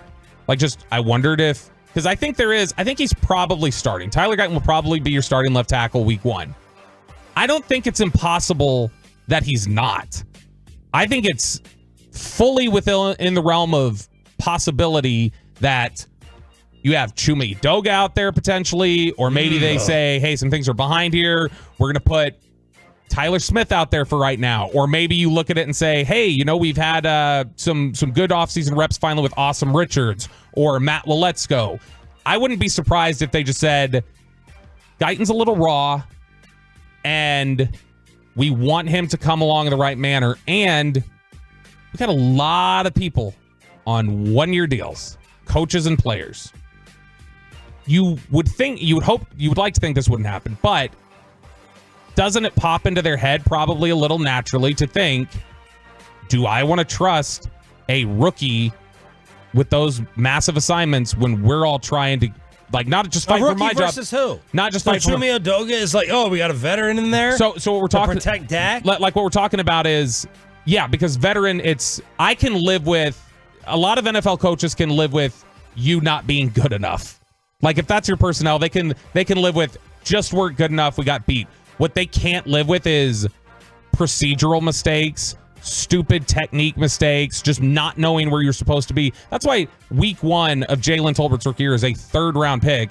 Jalen Tolbert was inactive, and the undrafted free agent receiver from that year, Dennis Houston, was active and getting snaps because they felt like Dennis Houston knows where he's supposed to be, Jalen Tolbert doesn't. And we got to have guys who know where they're supposed to be. So Guyton may step right in, pick it up as quickly as Tyler Smith did. He's further along, in my opinion, than Tyler Smith was as a rookie, like when he first got here. Oh. And Tyler Smith picked it up really fast. So if he's like Tyler Smith and can pick it up fast, he doesn't have nearly as much to make up as Tyler Smith did. So it's possible, but I'll be interested to see out here if he's given those opportunities day 1. Cooper Beebe, center. Is it naturally going to default to him? Your offensive line coach loves Brock Hoffman, thinks he could be a starting center in the NFL. Not just a starting center like, oh, he can get us by. He thinks he can be a good starting center in the NFL. And so does he let Brock Hoffman get those reps as the guy who... That was one of the things we played from Solari last week while you were out. He's talking about getting the veterans mixed in with the rookies for the first time. And with his offensive line group and the value of that. And when he's talking about it, he says, yeah, look, I mean, obviously Zach's the leader of our crew. And, he's the guy that everybody looks to. But it's also been nice to get them in here mingling with Terrence Steele and Brock Hoffman. Not to mention a Tyler Smith, but Brock Hoffman. And I don't think that's a slight against Tyler Smith, but that shows you what Mike Solari thinks about Brock Hoffman, that, oh, that's a guy that players need to come in here and emulate. So do they just hand that over to Cooper Beebe right away? I would just say don't freak out if you're a Cowboys fan and you hear today that none of the rookies were with the first team. Because and where's Beebe going to play? Center, probably. That's likely where he ends up. But does he play center and then they just have him as the reserve this year? Or does he start right away? Do they say, hey, Brock Hoffman can hold things down. We have questions about Guyton. Let's move Tyler Smith to tackle and let's just keep Beebe at guard where he's put out tape already and run that this year. Or do they just say, we don't want any rookies, period. So give me Brock Hoffman at center, TJ Bass at left guard, and Tyler Smith at left tackle, or Tyler Smith at left guard and Chuma Edoga at left tackle. I think these are all things that we're going to have to watch because none of us anticipated that Tyler Smith was going to be second team for as long as he was until Tyron got hurt in training camp and he was forced into the role. And one of the things there that didn't get talked about very publicly at the time was part of the reason for that was Joe Philbin just did not trust Tyler Smith. Joe Philbin didn't want to pick Tyron Smith. Or Tyler Smith. Did not want to pick Tyler Smith. Mike McCarthy was on board. Scouts were on board. There were people but Joe Philbin was one of the ones who didn't want to. So that kind of reflected in the rotation a little bit. So if you've got somebody who believes in Hoffman, he may say, this is who I'm more comfortable with. Before we get to Aaron Rodgers, really quick update from the 469. Appreciate the Tolos. Belt order, Sean. White, gold, green, purple, blue, red, brown, and black. This is for karate? All right, say them again. White, gold, green, purple, blue, red, brown, and black.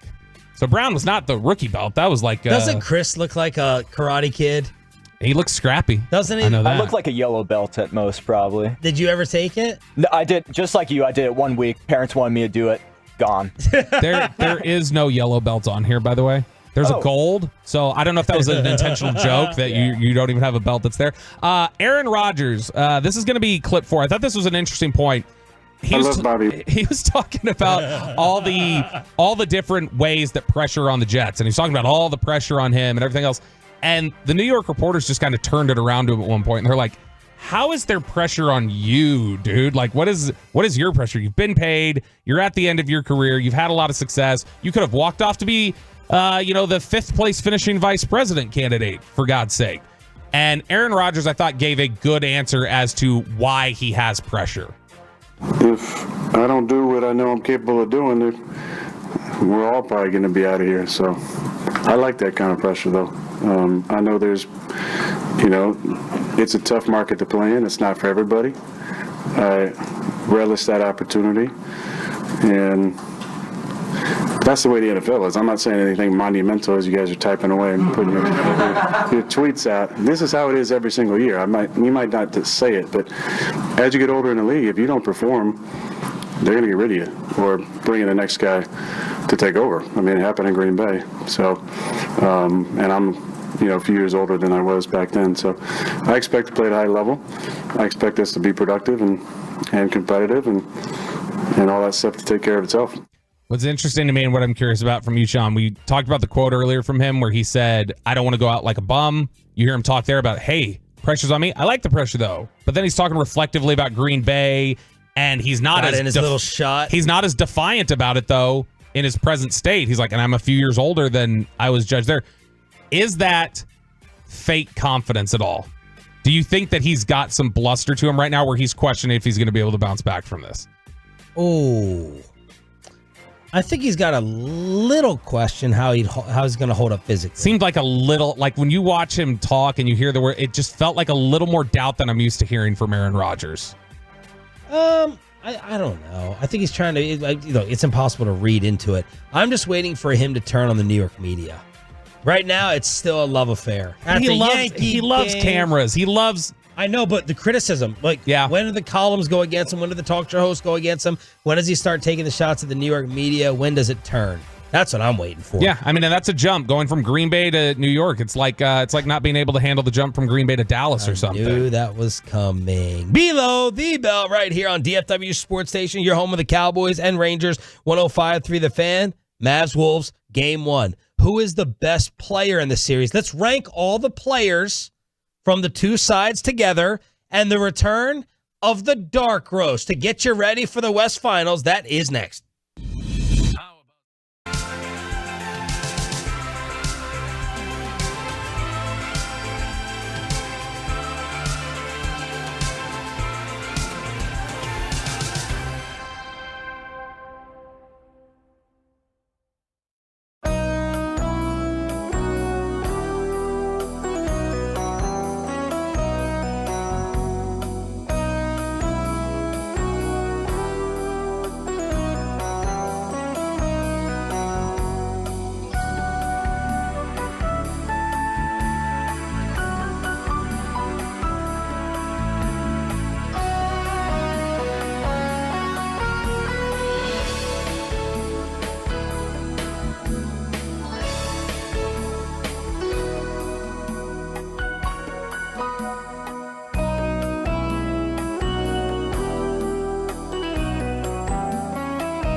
By Telesystems. We make sure hackers don't mess with Texas. Telesystems' job is to allow business leaders to sleep better at night knowing that their cybersecurity, networking, and communication stay connected and protected. Visit hackersuck.com to learn more. IT is about trust.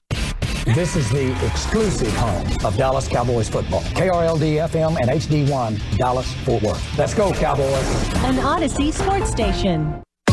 Turn it on, leave it on with Sean and RJ right here on The Fan. Brown fakes, fires up the three. Bang! Bang! Jaylen Brown knocks down the three to tie the game. A disgusting giveaway to the Mass-Holes last night, game 1 of the Eastern Conference Finals. Good morning, Metroplex. Happy Hump Day. Hump Day. It's final hour fist pump time on the Fan Cam, Twitch, and YouTube. I'm Sean Sharif alongside Bobby Bell. We got Chris and Rai in the back, and we are live on all the videos. And thank you as well for using the Odyssey app. Too good to fist pump, Chris? Yeah, there we go. Dude, he's too young for Jersey Shore. He don't know nothing about that. Do you? I usually hit the fist pumps final hour. I don't know. Name 3 people from Jersey Shore. Snooki. Good. Guy with the abs. Is that the situation? He had him the situation. There we go. And? I don't know. Any J-Lo? J-Lo. J-Wow. J-Wow. Bobby, I can hear you. Bobby was feeding them. Like, when you're sitting next to me, I can see. Did you? It's because you leave that ear open. Did you feed him the situation? No. Okay. Allegedly. So just the third one. All right. That's final hour fist pump time. Anyway, Brett Boone, Odyssey, Baseball Insider. We'll talk about the struggling Rangers at 9:20 this morning. I put the poll question out because an hour ago with the phone calls, every total except for one picked the Dallas Mavericks to beat the Wolves. And I put out the poll question. Mavs in 4 or 5, option 1. Mavs in 6 or 7, option 2. Wolves in 4 or 5, option 3. Wolves in 6 or 7, option 4. My vote only has 16% of Tolo agreement. Your official pick for the series is who and why?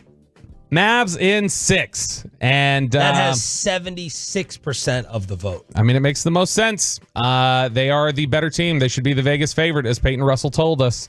Not really. I don't really think that. But in general, no, I just think that I think as long as Luka is healthy, this is just a different team than the one that played the Timberwolves.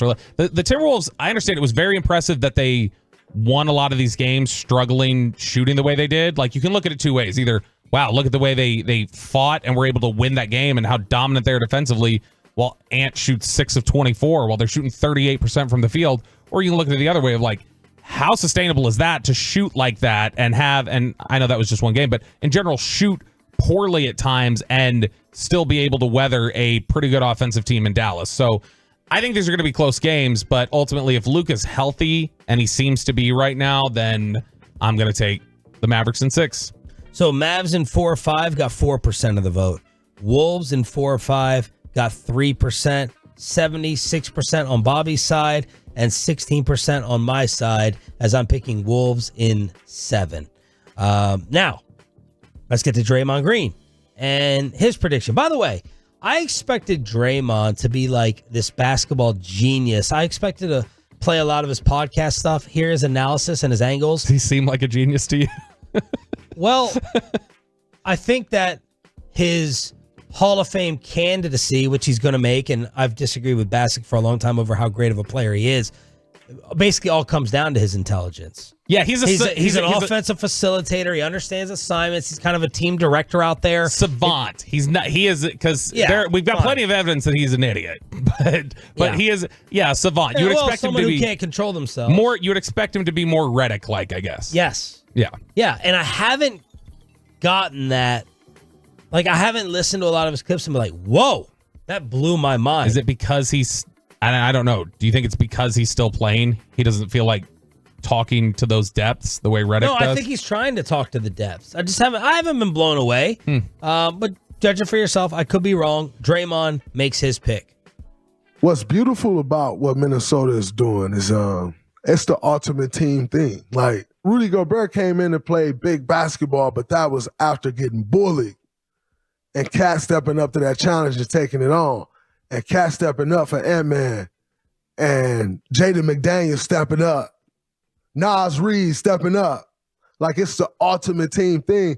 And I think it's absolutely beautiful to see. And I feel like they are taking those steps that you need to take as a go. I tip my hat to them. It's going to be interesting to see them versus Dallas next series. It's going to be a hell of a matchup. You got a couple young stars and Ant-Man and Luka. I haven't had a chance to really analyze this how I want to analyze it yet. I need to watch their games from the season and like see different things. So as of right now, I think I got Minnesota. Okay. You know what's interesting, though, is that he has to feel confident in that pick if he's picking Rudy Gobert. Yeah, he hates Rudy Gobert. So for him to say Minnesota and even give him... He trashed is Gobert backhanded. on TNT as well. It was backhanded just there, but he did say Rudy stepped up and played big basketball. And so that... But you cannot be praising the Wolves as a team while not doing the same exact thing for the Mavericks. You can't do it. Right. You could talk about Nasir. What's the Nas Reed. Nas Reed. You can talk about Nas Reed, and you can talk about McDaniels. Just call him Escobar. And you can talk about, but you have to bring up Derek Jones, Lively, and PJ. It's the same exact thing on the other side. Yeah. Now you can make the argument that the Dallas Mavericks and the Wolves advanced because of the role players just as much, if not more, than the star players. Yeah. If you want to talk, at least. At the end of those series. So stylistically, yeah, there are differences if you want to talk about stylistically the way that Minnesota plays and their size and everything else. But if you're talking about the path, especially over the last 6 weeks of the season into the playoffs, you're talking about essentially the two best defensive teams in basketball who were winning big games in similar, both of them coming back in the clinching game, down big to teams that we both thought were better than them. So, I mean, there's a lot of similarities that check between these two teams that it is weird to me that everybody's just defaulting to. Like, people thought they were cooked against Denver. They thought they were cooked against Denver. Yeah. And then all of a sudden it's like, well, I mean, of course they're going to beat Dallas. PJ Washington on being labeled the underdog as he was on the KMC Masterpiece yesterday. I mean, I don't feel like we're underdog at all. I mean, we're both in the Western Conference Finals for a reason. So, I don't know what people are thinking, but for us, we're confident in our abilities and we're confident and we can't wait to go to Minnesota. Do you know what a radio show interview is, Sean? I'm having a bad audio day. You're filling in for Peyton. I was trying to cross-promote. I assume that you would have picked a PJ clip from, our Radio Bros, our show, but you got it from the press conference. That's the one that I saw where he addressed that. That's fine. I don't know. I'm just glad that you got nobody it. clipped and sent it to me. I was expecting to get PJ Washington ourselves, so I didn't know that I was gonna I didn't know that it was gonna get clipped. All right, now let's rank and order the players in the series on the Franklin Frankel Injury Attorney text line 877-881-1053 877-881-1053. Let's start with Big Perk here, Chris. First, I thought this would be pretty simple, but of course, Kendrick Perkins kind of disagrees over who number one should be. It's Anthony Edwards. He's the best. Well, he's been the best player in the series in the last two series, and he faced Kevin Durant in the first one. Then he faced the best player in the world, and Jokic, and sent both of them home. He's going to do the same against Luka. And look, it's not just about Anthony Edwards averaging 29 points a game. It's everything else that he's bringing to the table. When you're the best player on your team, you know what you do, Malika? What? You put the key in their back. That's what he's doing right now with Karl Anthony Towns. Okay, cats, they want to disrespect you and put a smile on you. I'm going to take a back seat and let you cook. Cats, I'm going to challenge you. Stay out of foul trouble, damn it, and slide those puppies and play some defense. When you're the best player on the team, you also at times be the best leader on the team. And the Minnesota Timberwolves have that in Anthony Edwards. That's why he will be the best player in this series. Look at that. So that's Perk saying Ant. I mean, how deep do you want to go and stack in these players? Because here's the concerning thing about Minnesota. I want to go real deep. Because I know. Here's the concerning thing. Congratulations on your new baby, by the way. Here's the thing: is that once you get past Luka, who I think is the best. Yeah, Baylor Hospital. They went too deep. Anthony Edwards is next. Oh, let me finish my clips. Oh, okay. I didn't know we were going to the clips. Make up for my audio. Well, we just played one. Okay. And now the other one, which you saw me editing in commercial breaks. Richard Jefferson, Bobby, disagrees with Kendrick. Luka Doncic is the best player in the series, without a doubt. Now, there's a difference between being the best player in the series and playing the best. Last series, he played against Shea. Shea was the best player, played the best in the series, but ultimately, I think Luka was the best player in the series, but he didn't play the best. That was Shea. You can be the best player in the series and not play the best. Okay. Does that make sense? Yes. Okay. So Luka in this series is the best player in this series. He finished 3 in MVP voting. A lot of people thought he had an MVP level season and should have won it. So to me, when I look at this, yes, he is the best player in the series. Now, will he play the best? I don't know. I don't think he's 100% healthy. I think that might go to Anthony Edwards. But the best player in the series, Luka. I agree with Richard Jefferson on all fronts. I'm worried that Luka being dinged up a little bit allows Edwards to have a better series, and now we're having the whole reset discussions over the next face of the league and superstar. Now, Bobby, the audio is complete. Oh, good. Thank you. So I think once you get past Luka's 1, Ant is 2, and Kyrie's 3. Yep. Which I think some people would argue Cat would be 3, but I would say Kyrie's 3rd. Yes. I think after that, the next 4 players we're talking about might be Timberwolves players. And that's a problem for the Mavericks when we talk about depth. Because once you get past... So let's talk about them. Kyrie, Cat, and then I think probably Gobert, McDaniels. McDaniels versus PJ. McDaniels is a better player. And then I think you might get to Nas next. And then I think we're starting to talk about Mavericks players. But, I mean, you're going... So Luka, Ant, Kyrie, Cat, Gobert, McDaniels. Yeah, and then probably I would probably say Nas Reed. And I might be, with the way McDaniels keeps playing, and just depending on what you're getting out of Gobert offensively and how much you value just how good he is defensively, you could potentially switch McDaniels and Gobert too. But either way, I think you're talking about the next 4 players after we get past Luka, Ant, Kyrie. I think it's 4 Timberwolves players. And then we start talking about what you're getting from potentially PJ Washington or Gafford or whoever. But you still say Mavs in 6. Yeah, because I mean it is a with a possibly, you're worried, compromised Luka and a much deeper Minnesota team. I'm believing that he's healthy right now because I'm concerned about it, but I'm gonna believe that he's healthy at the moment. But I think when you look at, Lively's played really well, Gafford has played well. I mean, they've gotten really good contributions during the playoff run from Josh Green and everything like that. But I mean, they're a strong team in terms of their role players and the way they complement each other and the way that they play. But in terms of just individual ability, I think that you're looking at probably 5 of the top 7 players in the series are Timberwolves players.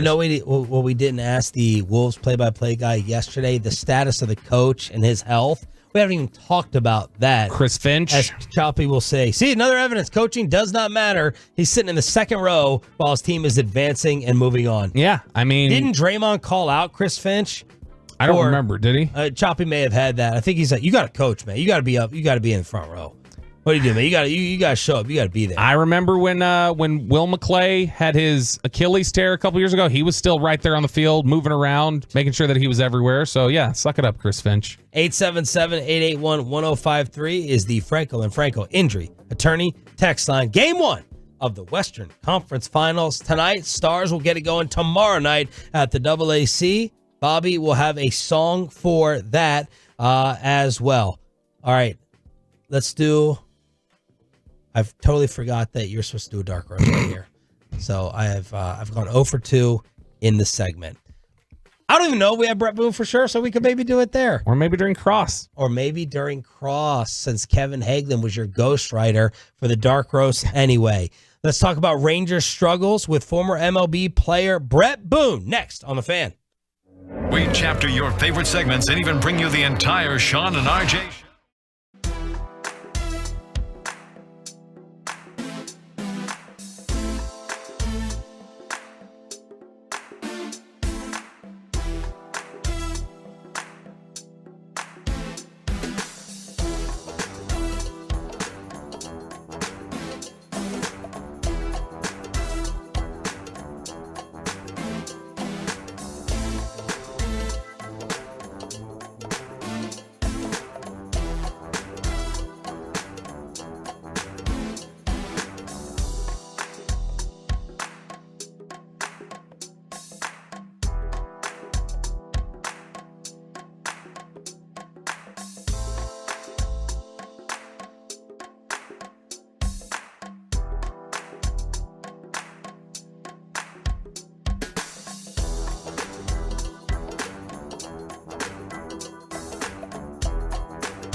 To you by Frankel & Frankel. If you have been injured in a car or truck wreck, call Frankel first, 214 or 817-333-3333. With Frankel & Frankel, there's never an out-of-pocket cost. They only get paid when you win. Frankel & Frankel, the go-to car and truck wreck attorneys in Dallas. Good morning, Metroplex. Hump Day edition. Hump Day. Of Sean and Bobby on your home for Rangers baseball. They lost again last night to the Phillies, 5-2. Same thing today, 5 o'clock pregame. First pitch at 5:40. And let's talk about the Rangers' struggles with Odyssey Baseball insider, former Major Leaguer Brett Boone, host of the Brett Boone podcast, an Odyssey original featuring the most notable names in the sport and all around sports every week. Good morning, man. How are you? I'm doing good. Are the Seattle Mariners the no doubt best team in the American League West in your mind right now? I think so, but it's only the only reason is because of that pitching staff. I mean, overall team. Right now, yes. Rangers, if everything goes right, get all their guys back and healthy, then I think it's a different conversation. But as of today, the 22nd of May, I think the Mariners are, and it's strictly because of that staff. They struggle offensively. At best, they're a middle-of-the-pack offense in the American League when they're hitting on all cylinders. But that pitching staff 1 through 5, to go through that rigorous 162, they're sending a borderline number one guy to the post every night. So, yeah, I would say as of now, yes. Don't sleep on that Astros team as well. I mean, they come back and they get healthy. You keep Verlander healthy all year. Valdez, Javier, they're all back now. Hader and Presley out of the gate really struggling in that Astros pen that's been so reliable over the last few years. I don't count them out either. But yes, as of right now, I think Seattle is the class in that division as it stands. Do you think that the Astros will end up being better than the Rangers? Well, that depends. It's all a health question for me at this point. I mean, the Rangers have been most decimated by the injuries. It starts with Young at the beginning of the season, their third baseman, going down. I mean, it started with that. You start the season without a Scherzer. He also has a setback beyond his setback. DeGrom is the X factor for me. If you get DeGrom at a certain point in the season, and he stays healthy, well, that's a different animal because he's arguably the best pitcher in baseball. Bradford starts the season. He's not been healthy. You're getting Dunning back tonight. I'm really impressed with how Gray and Lorenzo have kind of held the fort down with all these injuries that they've had. The young kid Langford goes down. Carter hasn't had the start to the finish he had a year ago. So there's so many factors with the Rangers. The offense hasn't been, Seager hasn't been what we're used to seeing out of Seager. I have no doubt Seager will get it going, but if you look back a year ago right now, they're leading in every offensive category. That's not the case so far, but this is still a very talented offense and just been decimated by injuries. But you look at that Astros team, and who knows? Tucker, Altuve, Alvarez, Pena. Pena's having a great comeback season after a great rookie campaign. Diaz, the young catcher, he can really, hit too. They're not living up to the expectations even close. Blanco goes down and gets caught for the sticky stuff. So that state of Texas has had a rough go as far as injuries and just things not going their way. And the Rangers are definitely still holding serve. They're right around 500. They're hanging in there with all this. So anything could happen in that division. And it's beyond the Seattle pitching. They're not that dominant team. I look at 5 teams in all of baseball, 2 in the American League. That'd be the Yankees and Baltimore that are elite. Then you go over to the National League. You got the Philadelphia Phillies, who the Rangers are seeing right now, how good they really are. The Atlanta Braves and the LA Dodgers. But other than that, there's not that elite bunch of teams out there. I think there's 5 total, 2 in the National, or 3 in the National League, 2 in the American League. Brett Boone, who I believe just had on the Phillies GM on the Brett Boone podcast, joining us on the D&M Leasing Hotline. I want to ask you about training staffs because, when a bunch of guys get hurt, we all, as fans, say, "Oh, they get a crappy trainer. Like they just they can't keep guys healthy." And you're playing, and some of that has been said about the Yankees with your brother And those injuries, not do training staffs matter, Brett, but do we overhype it to put too much weight into staffs, or did you have really, really good ones and really, really bad ones in your career? I never had a bad one. I always had really good, competent trainers. I think the culture has changed, and I think the players have changed, but they're brought up that way. In my day, you do everything you could to stay away from that trainer, and if you developed a relationship with the trainer, you could kind of go on the side, maybe on a flight to the next city. Go ahead. my hammy's barking a little bit, but listen, you're not going to say a word. Me and you have this rapport. We've been together for 10 years. And you could kind of keep it on the down low. You developed a rapport and a trust with your trainer. It's a different game now. That I think with the economics involved, and 2024 is a different animal. So it seems like today they're really like the pitching staff. Let's go to 60 pitches. Oh, get them out of there no matter what.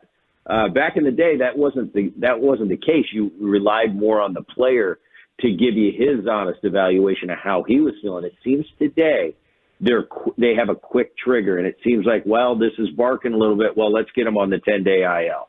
And that's just the way it is. It's not that mentality that we used to have. Is I would hide an injury, not hide it, but I had to be honest with myself. Is it a detriment to the team, or is there a chance that I could really hurt it and miss a good bulk of time if I continue to play on it? They put a lot of trust in the player back then. Nowadays, it seems like, man, something rears its head, and it's an automatic 10-day IL. It wasn't like that back in my day, but I think that the trainer's hands are tied. I think that's what management wants. I think the game has been going in that direction where management wants all the power, not necessarily power, but they want the decision-making at the top. I think it has to do with economics, but at the same time, I don't know if it's the best thing for the game. It seems like today we have more injuries than we've ever had, and we're as careful as we've ever been. So there's something in that formula that's just not working. Brett, when we talk about the Rangers having issues at the plate right now, and when there's an individual hitter in a slump, we start talking about like, well, what's going on here? How do we break this out of that? When it's an entire team basically that's in a slump, do you look at that and say, this is bad luck? Do you say, hey, maybe a couple of guys are in slumps and that's harming lineup protection potentially? Or is there a batting order wide mentality? How do you look at team-wide slumps and how you break out of those? Well, team-wide, that's just baseball, and it happens, and it's an ebb and flow. Sometimes you get a key guy rolling and get him hot, and you get a break here or a break there, and all of a sudden it's contagious, and it goes. And look at this Ranger team. Yes, they've set the bar pretty darn high. We expect this to be an elite offense, top 5, not only in the American League, but in the game itself.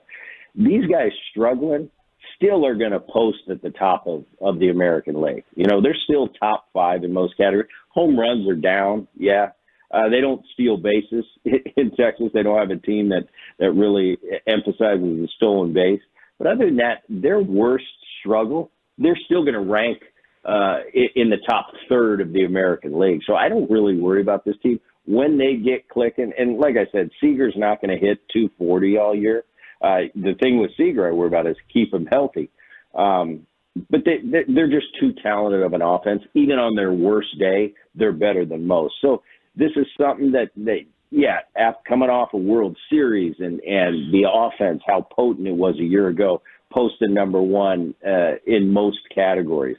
That's a high bar, and you expect to live up to that. I know these players expect to live up to that, and when you don't attain it, we tend to be really critical. But when you really actually look at the numbers, it's not like, for as bad as Texas thinks this Rangers lineup is going, if you look at the numbers, they're still in the top third in most categories. So I don't worry about this. It's going to happen. It's a long season. It's 162. We're coming up on Memorial Day.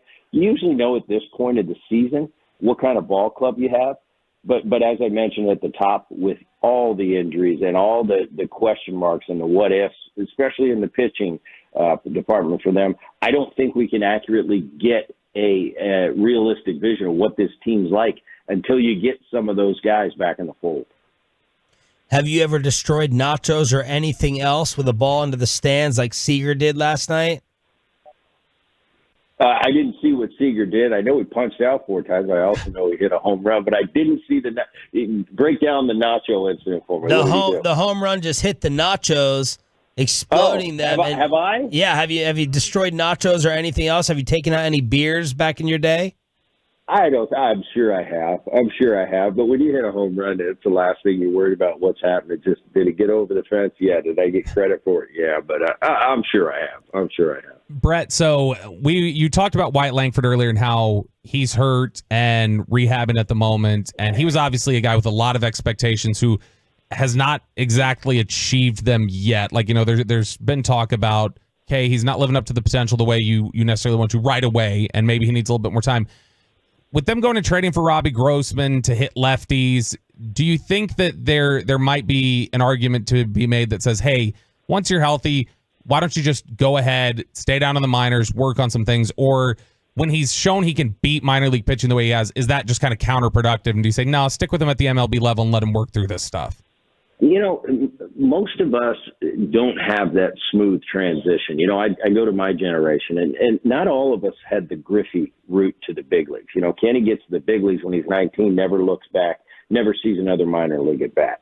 Well, that's kind of the exception, not the rule. Most of us, we've got to get knocked down and have a little humble pie and get on that carousel going down. I call it the shuttle, where you're in the big leagues and then you go to the minor leagues for a week and then you come back up. The thing that I think organizations look to when they do that is, how does the young player respond to a little adversity, getting sent to the minor leagues? I think Jackson Holliday's going through that right now. He's done everything he can in the minor leagues in a short sample size, but then he gets to the big leagues and he struggles. Well, that doesn't mean Jackson Holliday's not going to be an all-star caliber player for years. I think without a doubt he's going to be. But maybe he needs a little more season. He goes back to the minor leagues, gets a little more season. Next time you come up, it's a little bit different. We all go through it. We all have our journey. Yeah, maybe Langford will see some time in the minor leagues. Carter comes up a year ago, and that playoff push that he had at his age is unbelievable. I marvel at these guys that do it at 20, 21 years old. This team definitely wasn't based this year on how Langford does, is how that offense is going to go. Yeah, he's going to be a great player and a big part of the future of the Rangers. But right now, I think however they handle them, Bruce Bochy and that staff, they're as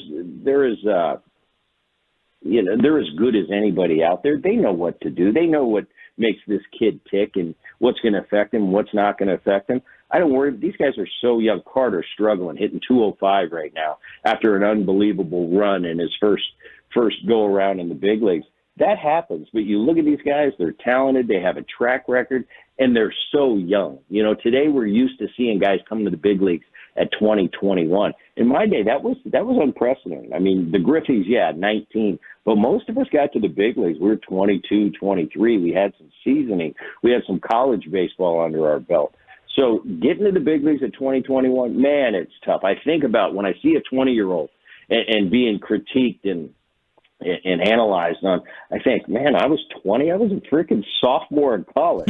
These guys are competing with the best players in the world. So these guys are going to have huge, bright futures. Jackson Holliday in Baltimore, he went like 2 for 35 to start the season. Yeah, he had a lot of hype, number one pick, number one prospect in minor leagues, all that. But sometimes you just need a little taste, get beat up a little bit, go back to the minor leagues, play, and now next time you come to big leagues, maybe this is the time where it clicks and you become a big leaguer. We all have our moment where that aha moment where we kind of look around and go, I've arrived. I finally am a big leaguer. And I can't explain it, but we all have that moment. I definitely had mine, and it took me, I think, two send-downs, 2 call-ups, and about 90 or 100 games under my belt where I finally said, wow, all right, I belong here now. It's something I can't pinpoint and I can't really explain to people, but we all have that moment. These guys are going to have theirs. I think Carter's already had his, but Langford will have that time where I'm here to stay, I'm a big leaguer, and I'm starting to live up to all these expectations. Awesome stuff, Booney. Thank you for your time. We'll do it again next time, man. Appreciate it. Guys, I appreciate it. Thank you. Brett Boone, host of the Brett Boone Podcast, an Odyssey original. Make sure to follow the Brett Boone Podcast on the Odyssey app or subscribe wherever you get your podcasts. The dark roasting of Minnesota and Bobby's Mavericks song in case you missed it. All part of Crosstalk with KMC next.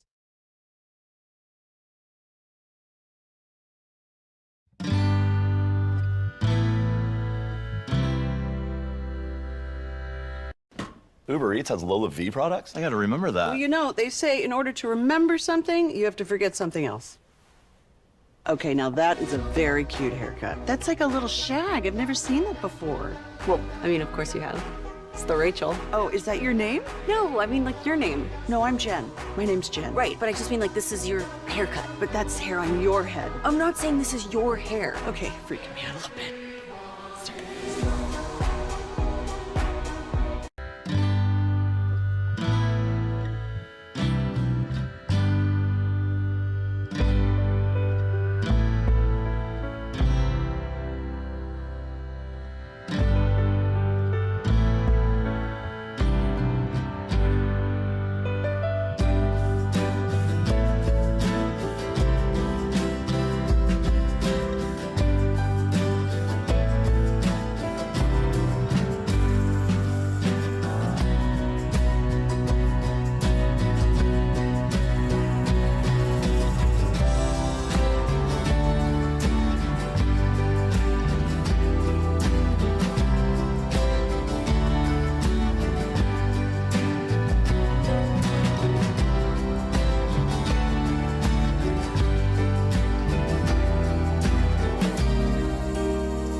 This segment on The Fan is brought to you by Classic Chevrolet in Grapevine. They're the #1 Chevy dealer in the world. More new Silverados than anyone else. This is Texas. This is Classic Chevrolet. Together, let's drive. Based on new Chevy registrations, 2023. In and out. Brown had it, lost it, saves it to White, and that'll do it. The Celtics survive in overtime and take game 1 of the Eastern Conference Finals.